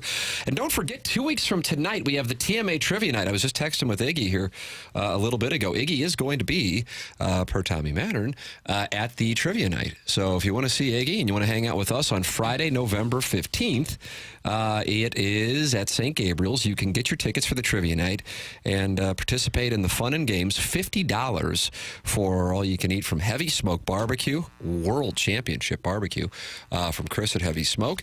And that also includes your beer and your seltzers. That is all 2 weeks from tonight at St. Gabriel's. We will be there. We welcome you to join us. Maybe this can be the night where the 101 listener meets the TMA listener. And Doug, it'll be a moment of great bonding. We have to do that? What? Who do we have to bond with? We have to bond with the angry TMA listener and the angry 101. That's right. Okay. Yeah. We're going to try to reach some détente. Ooh, nicely done. Okay. Glasnost? Well, we did it once before, and it turned out to be a big hit. This is our third annual one, so we've done it twice before. Yeah, we didn't go to St. Gabe's twice before, did we? Yes, we did. Nice we did? knowledge and nice show. Twice we were at St. Gabe's? Yep. Yeah, one time it was in July and it was hotter than the fires of hell because they didn't turn on the air conditioner until a little later in the day. Summer 22, and then last year was after Mizzou. And that was at the night of the Georgia Ole Miss game? Yeah. I don't know who was playing. Prep again. Mizzou had just whooped up on Tennessee, and then we had trivia night. Yep. All right. You can purchase single tickets or tables of 8 or anything in between. The tickets are on sale at tmastl.com. Tickets include food from Heavy Smoke Barbecue, plus beer, canned cocktails, and seltzers from Show Me Beverages while supplies last. Please drink responsibly. Feel free to bring your own food and beverages, too. Doors open at 6:30. The event's at 7:30. This is the moment where everybody bonds. We get to know each other. And plus, we get to see the banners of St. Gabriel's. It's like walking into Pauley Pavilion. Well, I saw the one that was up there for a fourth grade Parcheesi championship. They're taking some liberties with their banners. Can we just go and do trivia? We have to bond with everyone at the same time. Don't you want to get to know the people who have made this program possible for 2 decades? Well, I've met a lot of them, yeah. I want to meet them, Tim. Oh, gosh. How about that? How about Jackson right there? That was... I do, and I love being at St. Gabe's. You do what now? You get to drive right to the archway. I do like that. See, there you go. An archway? Yeah, you like drive in the parking lot? To get to the parking lot, you got to go through like an arch thing. And that makes you excited. It's fun. I have fun with architecture. Okay. All right, well, it's a good time. The food's always good, so I'm sure Heavy Smoke we'll don't have play. a grand time. Heavy Smoke don't play. All right, Jackson's got this 6-shooter. What do we got? The Jets played last night. Oh, my God. We're going to break down the Jets. No. Some would say that might be the most tortured fan base. Where do you think they rank in terms of tortured fan base? And maybe, and if you hear me out a little, maybe a team like the Yankees might actually be entering into somewhat of that area. Oh, my God. Are you trying to replace Greeny? No. You're going Jets, and now you're going to say, and maybe it's possible the Yankees and their 700 World Championships are the most tortured fan base. Stop it. But if you were my age, as a Yankee fan, you got to see 2009. Obviously, right around when you were born, they were on a three-peat. But they spend like crazy. They always go into the playoffs, but they haven't overcome that. And I think that there are some tortured Yankee fans out there. Some very tortured. Not as bad as the Mets. Series was only 2 years after that. But if you're my age, you saw two. You saw two. But we're not your age. 06 and 11. Or if you're your age, you've seen 82, 11, and 06. I'm saying Yankee fans, younger Yankee fans. It's a terrible take. All right. Well, where are you guys at on tortured fan bases? If we can include college fan bases, Missouri has to be live. I mean, for real. The way it's gone down as well, it's pretty tortured, and there really are no championships to speak of. I think the Cleveland Indians / Guardians would be live. Yeah. Cleveland Browns have never won the whole thing either. Yeah. As far as the Super Bowl goes, yeah. In fact, when the Cavaliers won, wasn't it like the first championship Cleveland had in more than half a century? Yeah, it was like 47 years. Yeah. Yeah, I think I just saying, like, because the Yankees spend so much, they have lineups year in and year out that on paper should be the best, if not the second best team in Major League Baseball, and to not come away with the championship now going on 15 years, I think that there's might be a little bit hashtag tired of it. This is Hack Jackson. That's from the bastard James Hahn, and he has had enough. I get the 27 championships, but I mean, how many of those came? Greeny, yes, Golick. How many of those came these are a lot old championships. Their fans would tell you they're tortured. Anyone outside of New York That's would what say I'm saying. tough toenails. I'm saying have a different perspective. Look, wear someone else's shoes. Tortured Yankees fans, get the F out of here, Jackson. That's from the 6th. Depends what you value. If you just value like having fun and watching playoff baseball and then getting out, that's fine. But if you like championships, yes, the Yankees lead, but they haven't had that many in the 21st century. Go ahead and call it a weekend, fellas. This is rough. Free the corpse. That's from Tervis Parish. No one wants to listen anymore. The Buffalo Bills are number 1 on that list. That's Good That's call. a nice play. It's a really good because they love their team. Yeah, that's a nice play. Shoehorning in Mizzou talk on this question. OMG, college football sucks. Get over it. Oh, that isn't the greatest take as far as data and knowledge goes. But that makes you a perfect listener of the program. All right. Doug, can you tell us about Munganess St. Louis Acura, Munganess Burkhardt, Alton Toyota? I can. That's where I take my car all the time now to get it serviced. If ever your car needs work and needs maintenance, you probably get that queasy feeling, where am I going to take it? What are they going to tell me this time? How much is it going to cost? I just don't know who I can trust. You won't have that feeling if you go to Munganess St. Louis Acura or Munganess Burkhardt Alton Toyota. These people are top of the line. I've been going there for, I think it's 7 years now. And one of the great things they have is a phone number they gave out where you can go straight to the muckety mucks and they'll make sure that you are treated right. That's Jamie Burkhardt, Peter Munganess, Ryan Seiberg in the service department. I'm going to go ahead and give you this number now, and you're probably going to want to put it in your contact list because it's a very important number for your car. 314-252-0029. You call that number. I'm going to give it one more time. 314-252-0029. You call that number. You'll get straight to the higher ups, straight to the muckety mucks, and they will take great care of you like they take great care of all of us. They also have a fantastic new and used car selection at both locations, the one in Baldwin and the one in Alton. Online, check them out, stlouisacura.com and altontoyota.com. Just when I thought the show was getting good, Jackson had to go and ruin it. It's from the 618. Boy, Doug, first week, starting to get a little momentum, and then we feel bad as the Yankees are one of the most tortured fan bases in sports. I feel like we've had our knees taken out from under us. Wreck me, Doug. Oh. Was that a drop or was that you talking? That was a drop. Wow, you're playing drops of yourself. Yeah, it's better than talking, apparently. Do you enjoy Jackson playing drops of himself or Jackson talking more?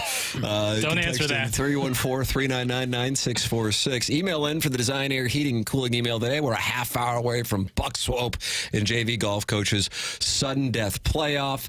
Gabe DeArmond joining us, brought to you by James Carlton on the other side of our commercial break. This is TMA on 101 ESPN.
will be playing at Faroe Field next week, probably on the SEC network, for Missouri and Oklahoma, a game that once was highly anticipated.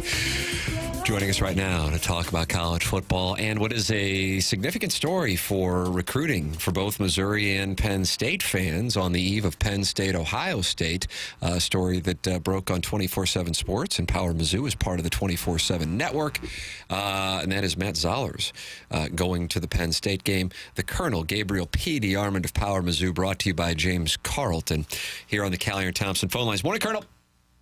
What's up, Tim? How are you doing, man? I'm good. What do you How think? about you? I'm good too. What do you think about this Zollers going to the Penn State game tomorrow thing? Not a huge deal, reason to panic by any means, but also not ideal. I mean, I'm sure if he's on your commitment list, you would prefer that he did not go be a guest of the number 3 team in the country hosting the biggest game of the weekend. But there are quotes out there that he says he's locked in with Missouri. He's been, basically their lead recruiter all year long. So you got to take him at his word. I know he informed the Missouri coaching staff he was going to go to this game. So, for now, he's supposed to be in town in Columbia next weekend for the Oklahoma game. So if he doesn't make that visit, then probably my radar will go up a little bit. Do you know how NIL negotiations go? Can he just walk into the head coach's office and say, "What are you going to give me"?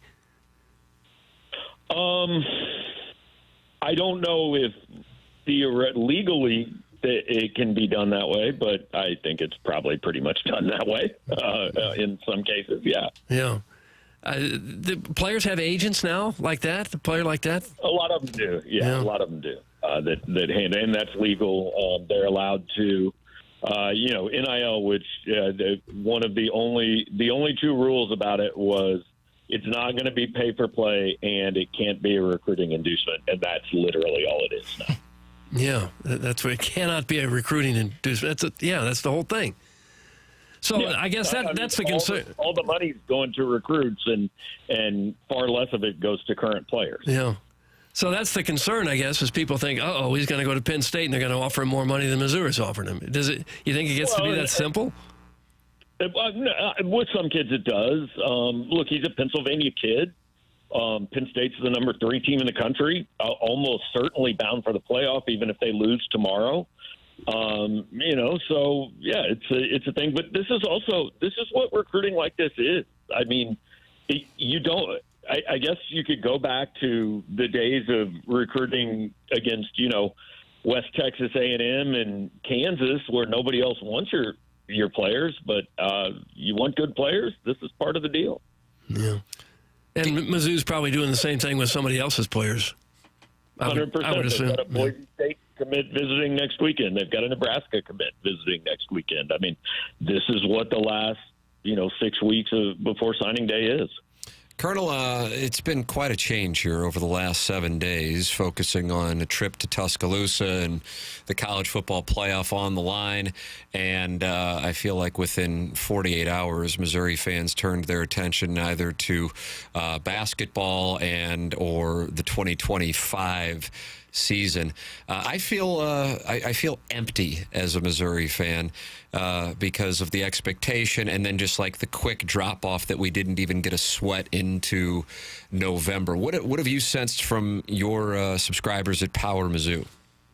Yeah, I understand disappointment, right? I said at the beginning of this year, hey, if you don't make the playoff, and that's, off the table barring a miracle at this point, then I understand it's going to be a letdown. It's going to feel like a missed opportunity. I said, but also Missouri is not a program where you go, if we don't make the playoff this season, there's a failure. Alabama, they lose another game, end up 9-3. Hey, they'll be back in the chase next year. This year's not good. You don't make a 12-team playoff at Alabama this year is bad. But they'll be back in the chase next year. So Missouri fans might not be back in the chase next year, which is why there is disappointment. But, I just posted a bunch of stories from my conversation with Laird Beach yesterday, and one of them is that Missouri's raising ticket prices. And the universal response has been, well, that's terrible timing after an awful season. I mean, they're 6-2 and in the top 25. And if Brady Cook plays, look, all 4 of these games are winnable. If you win 9 or 10 games in a season at Missouri, that's not a bad season. It's not a disaster. It's not a train wreck. Yes, it's a little short of what you hoped for, but the complete, well, this is awful and everything's over. I mean, Missouri's 17-4 in the last 21 games. That's pretty damn good. And I get you want it to be better, and I understand why there's disappointment, but the idea that this is a terrible season and Eli Drinkwitz has done an awful job, and Kirby Moore, who everybody was scared to death would leave less than 12 months ago, has to be fired, is, I get it's what we do. It's sports fandom these days. It's also, I'll continue to say it's over the top. Yeah, So I haven't said any of those things, not that you're saying that I've said it, and maybe some fans have said that, but I do think there is a difference between looking at it and going, they're 6-2 in the top 25, and then making the observation that the 2 quality teams they played, they got beat 75-10 by, and then they also were flirting with disaster with Vanderbilt and Auburn, and to a lesser extent Boston College.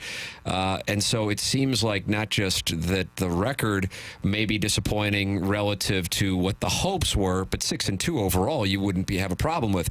It's the way that they've gotten to 6-2 that you go, okay, how did this thing get off the rails? And so I think that's why this 6-2 feels different than if they were 6-2 or 7-2 after Athens last year.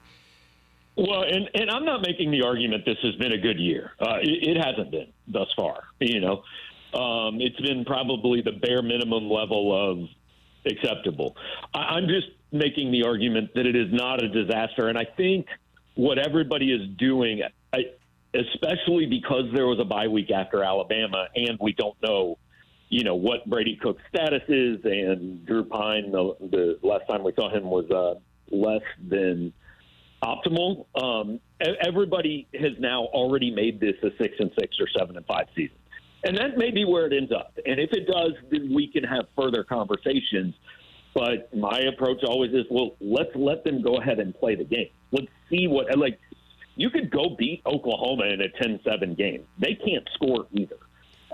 South Carolina, I don't know. Right now, I would pick South Carolina to win that game, but you never know. Mississippi State, look, they just gave up 58 to Arkansas. They're not a good team. You could go win that game, especially if Brady's back. And Arkansas, again, I'd probably, as of today, pick Arkansas to win that game. But if Brady's back and it's the last home game and all that, so if you go even 3-1 and you end up 9-3, again, it's not what you wanted, but it also will not deserve the level of anxiety and anger that Missouri fans are exhibiting this week. Drinkwitz said yesterday that he does expect Cook to be back at some point there at the end of the season. You think he could possibly play as early as the Oklahoma game? I mean, anything's possible, right? I am skeptical that he would play that game because, look, if they took 2 sets of x-rays. They took one Saturday and one Sunday. And while they're not telling us, I promise they know the results of that. If the results of that were, hey, there's nothing that concerns us here, then he would play in 2 weeks. And they would probably tell us he's playing in 2 weeks because I don't see any real competitive advantage to making Brent Venables think you might have to face Drew Pine, So if they knew Brady was playing the Oklahoma game, I think we would know that. We don't know that, which indicates to me there's certainly a level of doubt. If not flat out, they already know he's not going to play, but they're not going to tell us that. My guess is he will be listed all week. Next week is doubtful. The media policies here have kind of hurt anybody's ability to find anything out because a lot of coaches and a lot of teams still do media during bye weeks. Missouri does not. So the only chance we've had to talk to him is this 10-minute window on the SEC teleconference. And we did it. Hey, we asked the questions that needed to be asked, and he chose not to answer them, which is certainly his right. But that's why we're here in a vacuum of information. Colonel, any games this weekend in which you love a team against their opponent. For example, I like South Carolina tomorrow night against A&M. I like Ohio State tomorrow against Penn State. Or anything that you're feeling this weekend on the bye weekend for Missouri? Yeah, I'll be honest. I'm out of town this weekend. Took advantage of the bye week to come up and see my son, so probably won't see a ton of games. And also, once the team that you follow or the team that you cover is kind of out of the national conversation, I just don't follow it quite as closely. Like for the first 7 weeks of this season, I was listening to 5-6 college football podcasts every week. I haven't listened to one this week because it doesn't impact the team that I'm covering. So I think Mizzou fans are in general kind of in a little grieving period here for the death of the highest hopes of this season. And I've honestly kind of been that way this week too. I mean, like I said, I talked to Laird yesterday. We've done some basketball stuff, but I've been a little tuned out of college football this week, but I'll be interested in Penn State, Ohio State. I mean, just from the standpoint of that's a game that I'm really interested to see what happens. It's funny you say that. I was saying that to Jackson before the show. I usually listen to about 5 podcasts a week, and I have just withdrawn after all that is said and done now for Missouri. Nonetheless, Ohio State and Penn State, 11 o'clock, and then you got South Carolina and A&M. That's my sneaker underdog play this weekend with Carolina at home. Colonel will be writing about it throughout the course of next week, finding out if Brady Cook will play against Oklahoma. We know it's a night game. The exact time has not been announced. That'll be announced on Sunday. Gabe DeArmond with PowerMizzou.com, and we'll see how things go in Pennsylvania, if there's any movement on Zollers right now. Colonel saying don't have to be super concerned. Gabe, always appreciate the conversation. Thank you so much for the time. All right, thanks, guys. Have a good weekend. Thank you, too. That's Gabe DeArmond of Power Mizzou, brought to you by James Carlton of the Carlton State Farm Insurance Agency. The Design Air Heating and Cooling email today is brought to you by Seth Goldcamp at Design Air Heating and Cooling, online at designairservice.com, the longest-running sponsor in TMA right now. Been a decade. Design Air Heating and Cooling has been with this program, and Seth Goldcamp knows that the key to his business success is no upselling. You got a problem, Seth or his staff come on over, they fix it. There's no upselling. They consider that to be the practice that they have instilled going back 4 generations.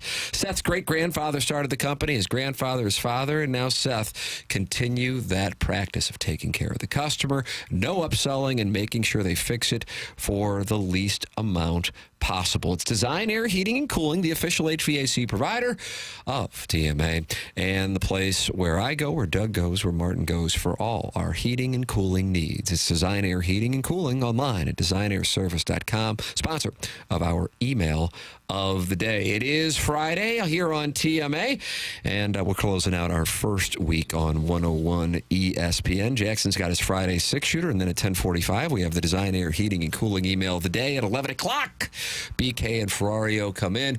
Tomorrow, here on 101, you will have the Blues and Maple Leafs puck drop at 6, pregame at 5 p.m. Tim McKernan, Doug Vaughn, Jackson Burkett with you. This is TMA, presented to you by Brown and Crouppen on 101 ESPN.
This is Action Jackson with a Sports Center update brought to you by Saliga Heating and Cooling. The Blues lose last night. Final score of 2-1 at the hands of the Philadelphia Flyers. Off tonight. They resume play against the Maple Leafs tomorrow night in St. Louis. You can catch that game right here on the home of the Blues, 101 ESPN. Pre-game at 5 p.m. Puck drops at 6 p.m. And that was another Sports Center update brought to you by Saliga Heating and Cooling, an independent American Standard heating and air conditioning dealer.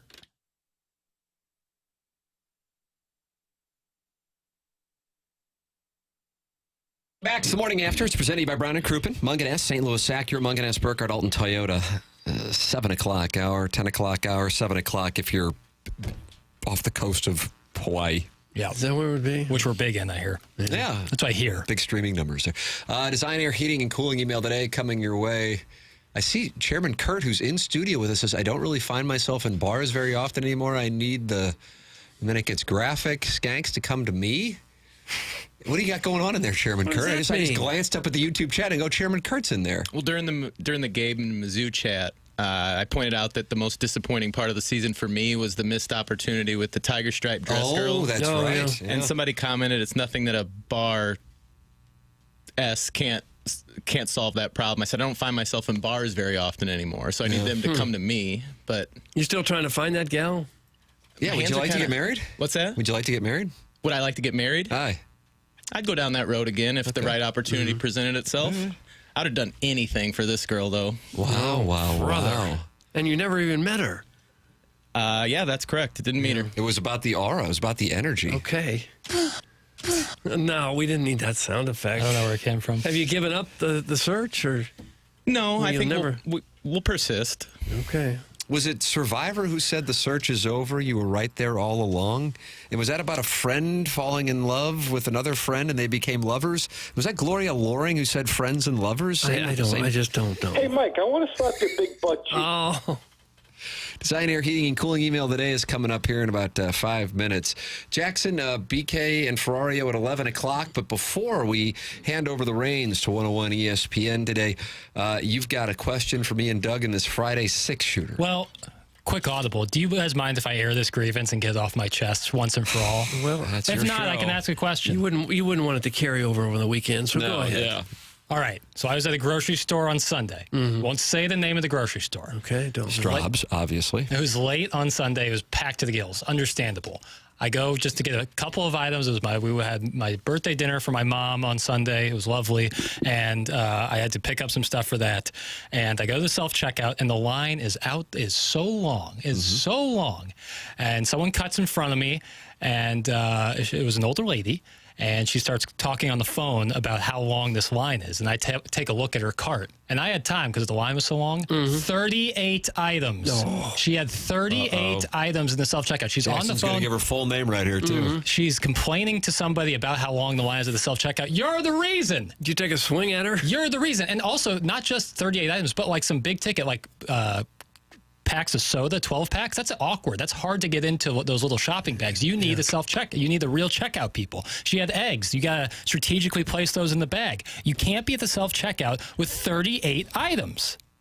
And you said nothing to her, though, at the moment. I'm a jellyfish spine. I just got nothing in that regard. But you decide, you know what? 5 days after the fact, I'm going to air her out on 101 ESPN. If I knew her name, I might give it out. It was so egregious. I checked out. She hadn't even got halfway through. It was brutal. How long did her situation delay your checking out and leaving? It's about the principle. It's about the reason that the line was so long. It's because people like her are putting way too many items in there. Are you mad at Straub's for not having more than one person checking people out? I'm not mad at the grocery store because I get those employees, they're just doing their best. But if someone would have said, like, hello, ma'am, I think actually you're going to want to go to the regular checkout because those are a lot of items. I think it would make things actually a lot faster. I would have appreciated that, but I also get not doing it.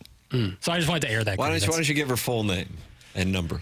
I don't know. Instagram handle. I don't know. She was talking. It also took her forever to get on the phone with the person. She couldn't figure out the phone. And I say old lady. I mean, she might have been in her mid-50s. That's not an old lady. Older. Janet would never do that in the self-checkout lane. How do you feel about your feet, Janet? That's from Alan Dadeville. Fight pug, beat gator. Jackson mistaken that the Georgia Bulldogs were the Georgia Pugs last week. And Alan Dade was a big Bulldogs fan. Yep. Yes, I thought. Well, a Georgia pug and Pugs? a pug and bulldog look kind of similar. Similar, I guess. I know they call them Ugga. Yeah, that's for UGA. It's kind of a cute little dog. It's UGA, University of Georgia. That's for the Ugga. Yeah, thank you. Recovering alcoholic from Belleville and Webster Groves giving us his review for the first week, Doug, here on 101 ESPN. Okay. Real talk. You like when somebody starts it? No. Keeping it 100. Great first week for you guys on W101 and NBC, you piggies. We took it easy on Kai this week, but next week, that hole is mine, and IRC Eric is going to take a ride, too.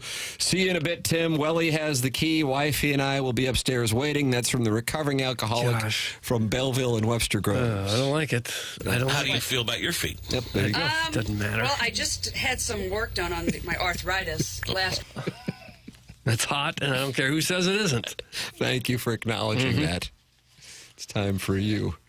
Commie Jack snitching on his neighbor via his state media. Nice. That's from the life coach. Was I snitching on anybody? Well, you're kind of telling on this old gal. I'm just saying. She's old and she's in her 50s. Tales from the Straub's checkout lane. Brought to you by Schnucks. 38 items. I mean, are you kidding me? It's crazy. Some stores have stopped even doing the self-checkout because people steal so darn much. Oh, really? Yeah. Yeah, I can see that. Well, you can't trust them to run everything through. I can't police that, but I can police the people. Way too many items. I mean, if you're at 20, okay, that's all right. When you're having a full cart and you're in the self-checkout, that's not what it was designed for. It was meant for people with a couple items, bingo, bango, bongo. Is this an anger issue just at anybody older than you? Yeah, that's what that seems like. They're starting to become a theme. No, and I was I let her pass. I let her go. And why are you counting her items? That's from the Walrus King in the I had YouTube time. chat. I had nothing but time. The line took forever. Goodness gracious. I had an ice cream cake and a jar of peanut butter. That's all I had. You are really hot about this. You better believe it. It's unbelievable. It's just a lack of Do respect. you feel better now that this is out in the open? Yeah, Okay. I hope people are aware now. Like, you're not gonna. You can do that Tuesday at noon when no one's there, but Sunday at 5 p.m. That's drive time, baby. No, you think this old fossil, as you called her, 50-something-year-old fossil, you think she's possibly listening to this and might have learned her lesson? If she is, I hope she has bettered herself. Okay. That's all I can hope for. Yeah. Jackson's a Karen. That's in the Crystal City Clam. No, a Karen would have gone up to the employee passive-aggressively behind the person's back and said, hey, that woman has too much.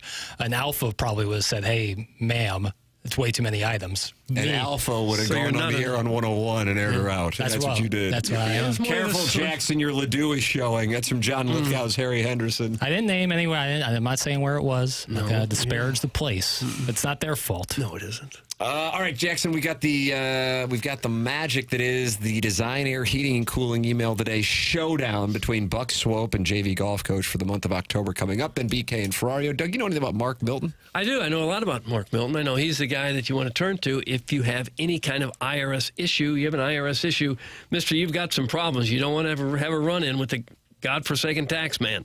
You have years of unfiled tax returns or tax liens, bank levies or wage garnishments keeping you up at night, or worse, maybe you're even facing IRS criminal investigation.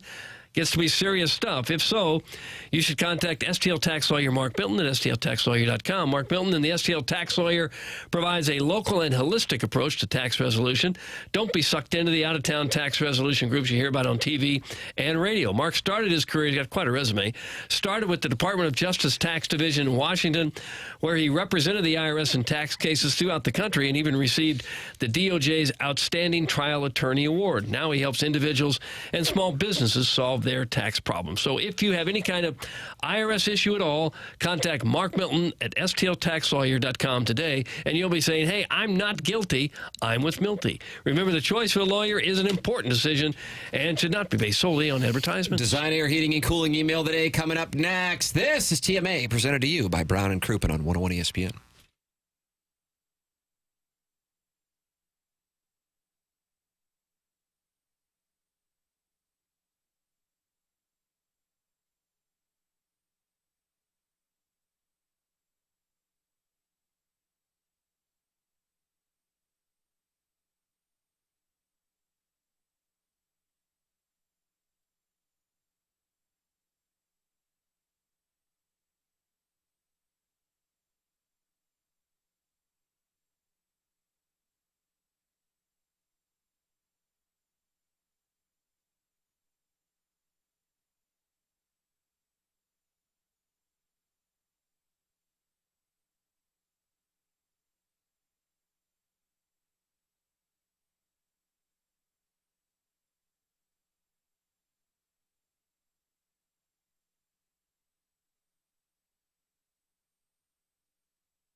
Doug, this is it. Final segment of the first week. Mm-hmm. No lawsuits yet that we know of? Jackson's tracking those. I think Jackson might have gotten us in trouble with that rant against Straub's checkout line. The entire grocery store community is up in arms now. I want to reiterate, not mad at the grocery stores themselves, the people who shop there. Or just this one person. Be more considerate. Casting a wider net. Mm-hmm. Well, yeah, but I'm not going to take a shot at these businesses. That's first class. Design, Air, Heating, and Cooling email today. We've got a one-day sudden death playoff between Buck Swope and JV golf coach. So one of them is going to win the month of October here. And then BK and Ferrario come your way at 11 o'clock. And they're at Centene, Jackson. Yes, they are. Yep. As the Blues get ready to welcome Craig Berube back tomorrow. You missed anything on the program, whether it be Our Nonsense or Joey Vitale, Gabe DeArmond. It's all there for you on the Schaefer Door Company 101. ESPN app. Ladies and gentlemen, here on TMA, it's time for our Design, Air, Heating, and Cooling email. The fastest body part growth known to man is elk antlers. Well, except for Tim's arms, because they looked even bigger today. But this email is about sex whilst on the job. I've been supplementing my income by driving for Amazon. It's not like I shouldn't have seen it coming. There was a sign in his Sunset Hills yard. Trespassers will be violated. Oh.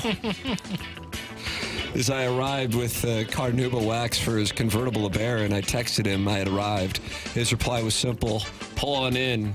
Pull on into my butt? What? No, you can't read it. I read from the filtered file. Who let this through? Me. Chairman Kirk just held up his hand. as well. So I did. He liked it. That's from Sharon, and her last name is Wang. Sharon Wang is how it's pronounced. Seeking advice, dear TMA, I'm a 35-year-old male who recently started a new job. It has been going great. It pays $300,000 a year plus quarterly bonuses and partnership payouts. That's right. I will be a K1. This could be Mr. Licks. Here is my dilemma. Yesterday, my coworker Tanner, who is assigned to getting me onboarded, he mentioned on Thursdays a group of guys quit work early and head to the third floor and participate in group sex. That really took me off guard. I thought it was a joke. Tanner proceeded to say, don't worry, it's not gay if it's for work. Another coworker, Johnny, overheard our conversation and chimed in. He said, yeah, if you just don't think about it, it makes sense. I've never heard this before, so I was hesitant. They said I could take a week to consider it, but expect me on the third floor next. Expect me on the third floor next? Doug, I feel what like does this even mean? Who let that one through? Same guys. Now, you said same guys, but only one guy held up his hand. I expect Jackson had something to do with it. Yeah, I prove it. Yeah. And it's done? Is that it? Next, and then there was a noun missing. I want to keep the job for the pay, but I am really at a crossroads. So I asked the dais, what should I do? That's from Jason. Doug, you want to give some life advice? Jason. He's K1 now. Okay, I'm not sure what that is. But I suggest he spend more time looking and trying to secure that job and less time writing us about it. Don't need to hear about any of it. Here's JV golf coach tied with Buck Swope. Okay. I'm glad Chairman Kurt has officially moved into the studio, but I will miss seeing KG frantically walking back and forth like a first-time father anxiously pacing around a hospital waiting room. Here's a little tip, though. Just because someone calls does not mean you have to put them on the air. Let's practice. Ring, ring. Hello, thanks for calling TMA. No, you cannot come on our sports talk show and struggle to recall the details of a hazy strip club memory from 20 years ago. At least make these callers stay on hold long enough to get stage fright and hang up before they can ramble on about bacon cheeseburgers.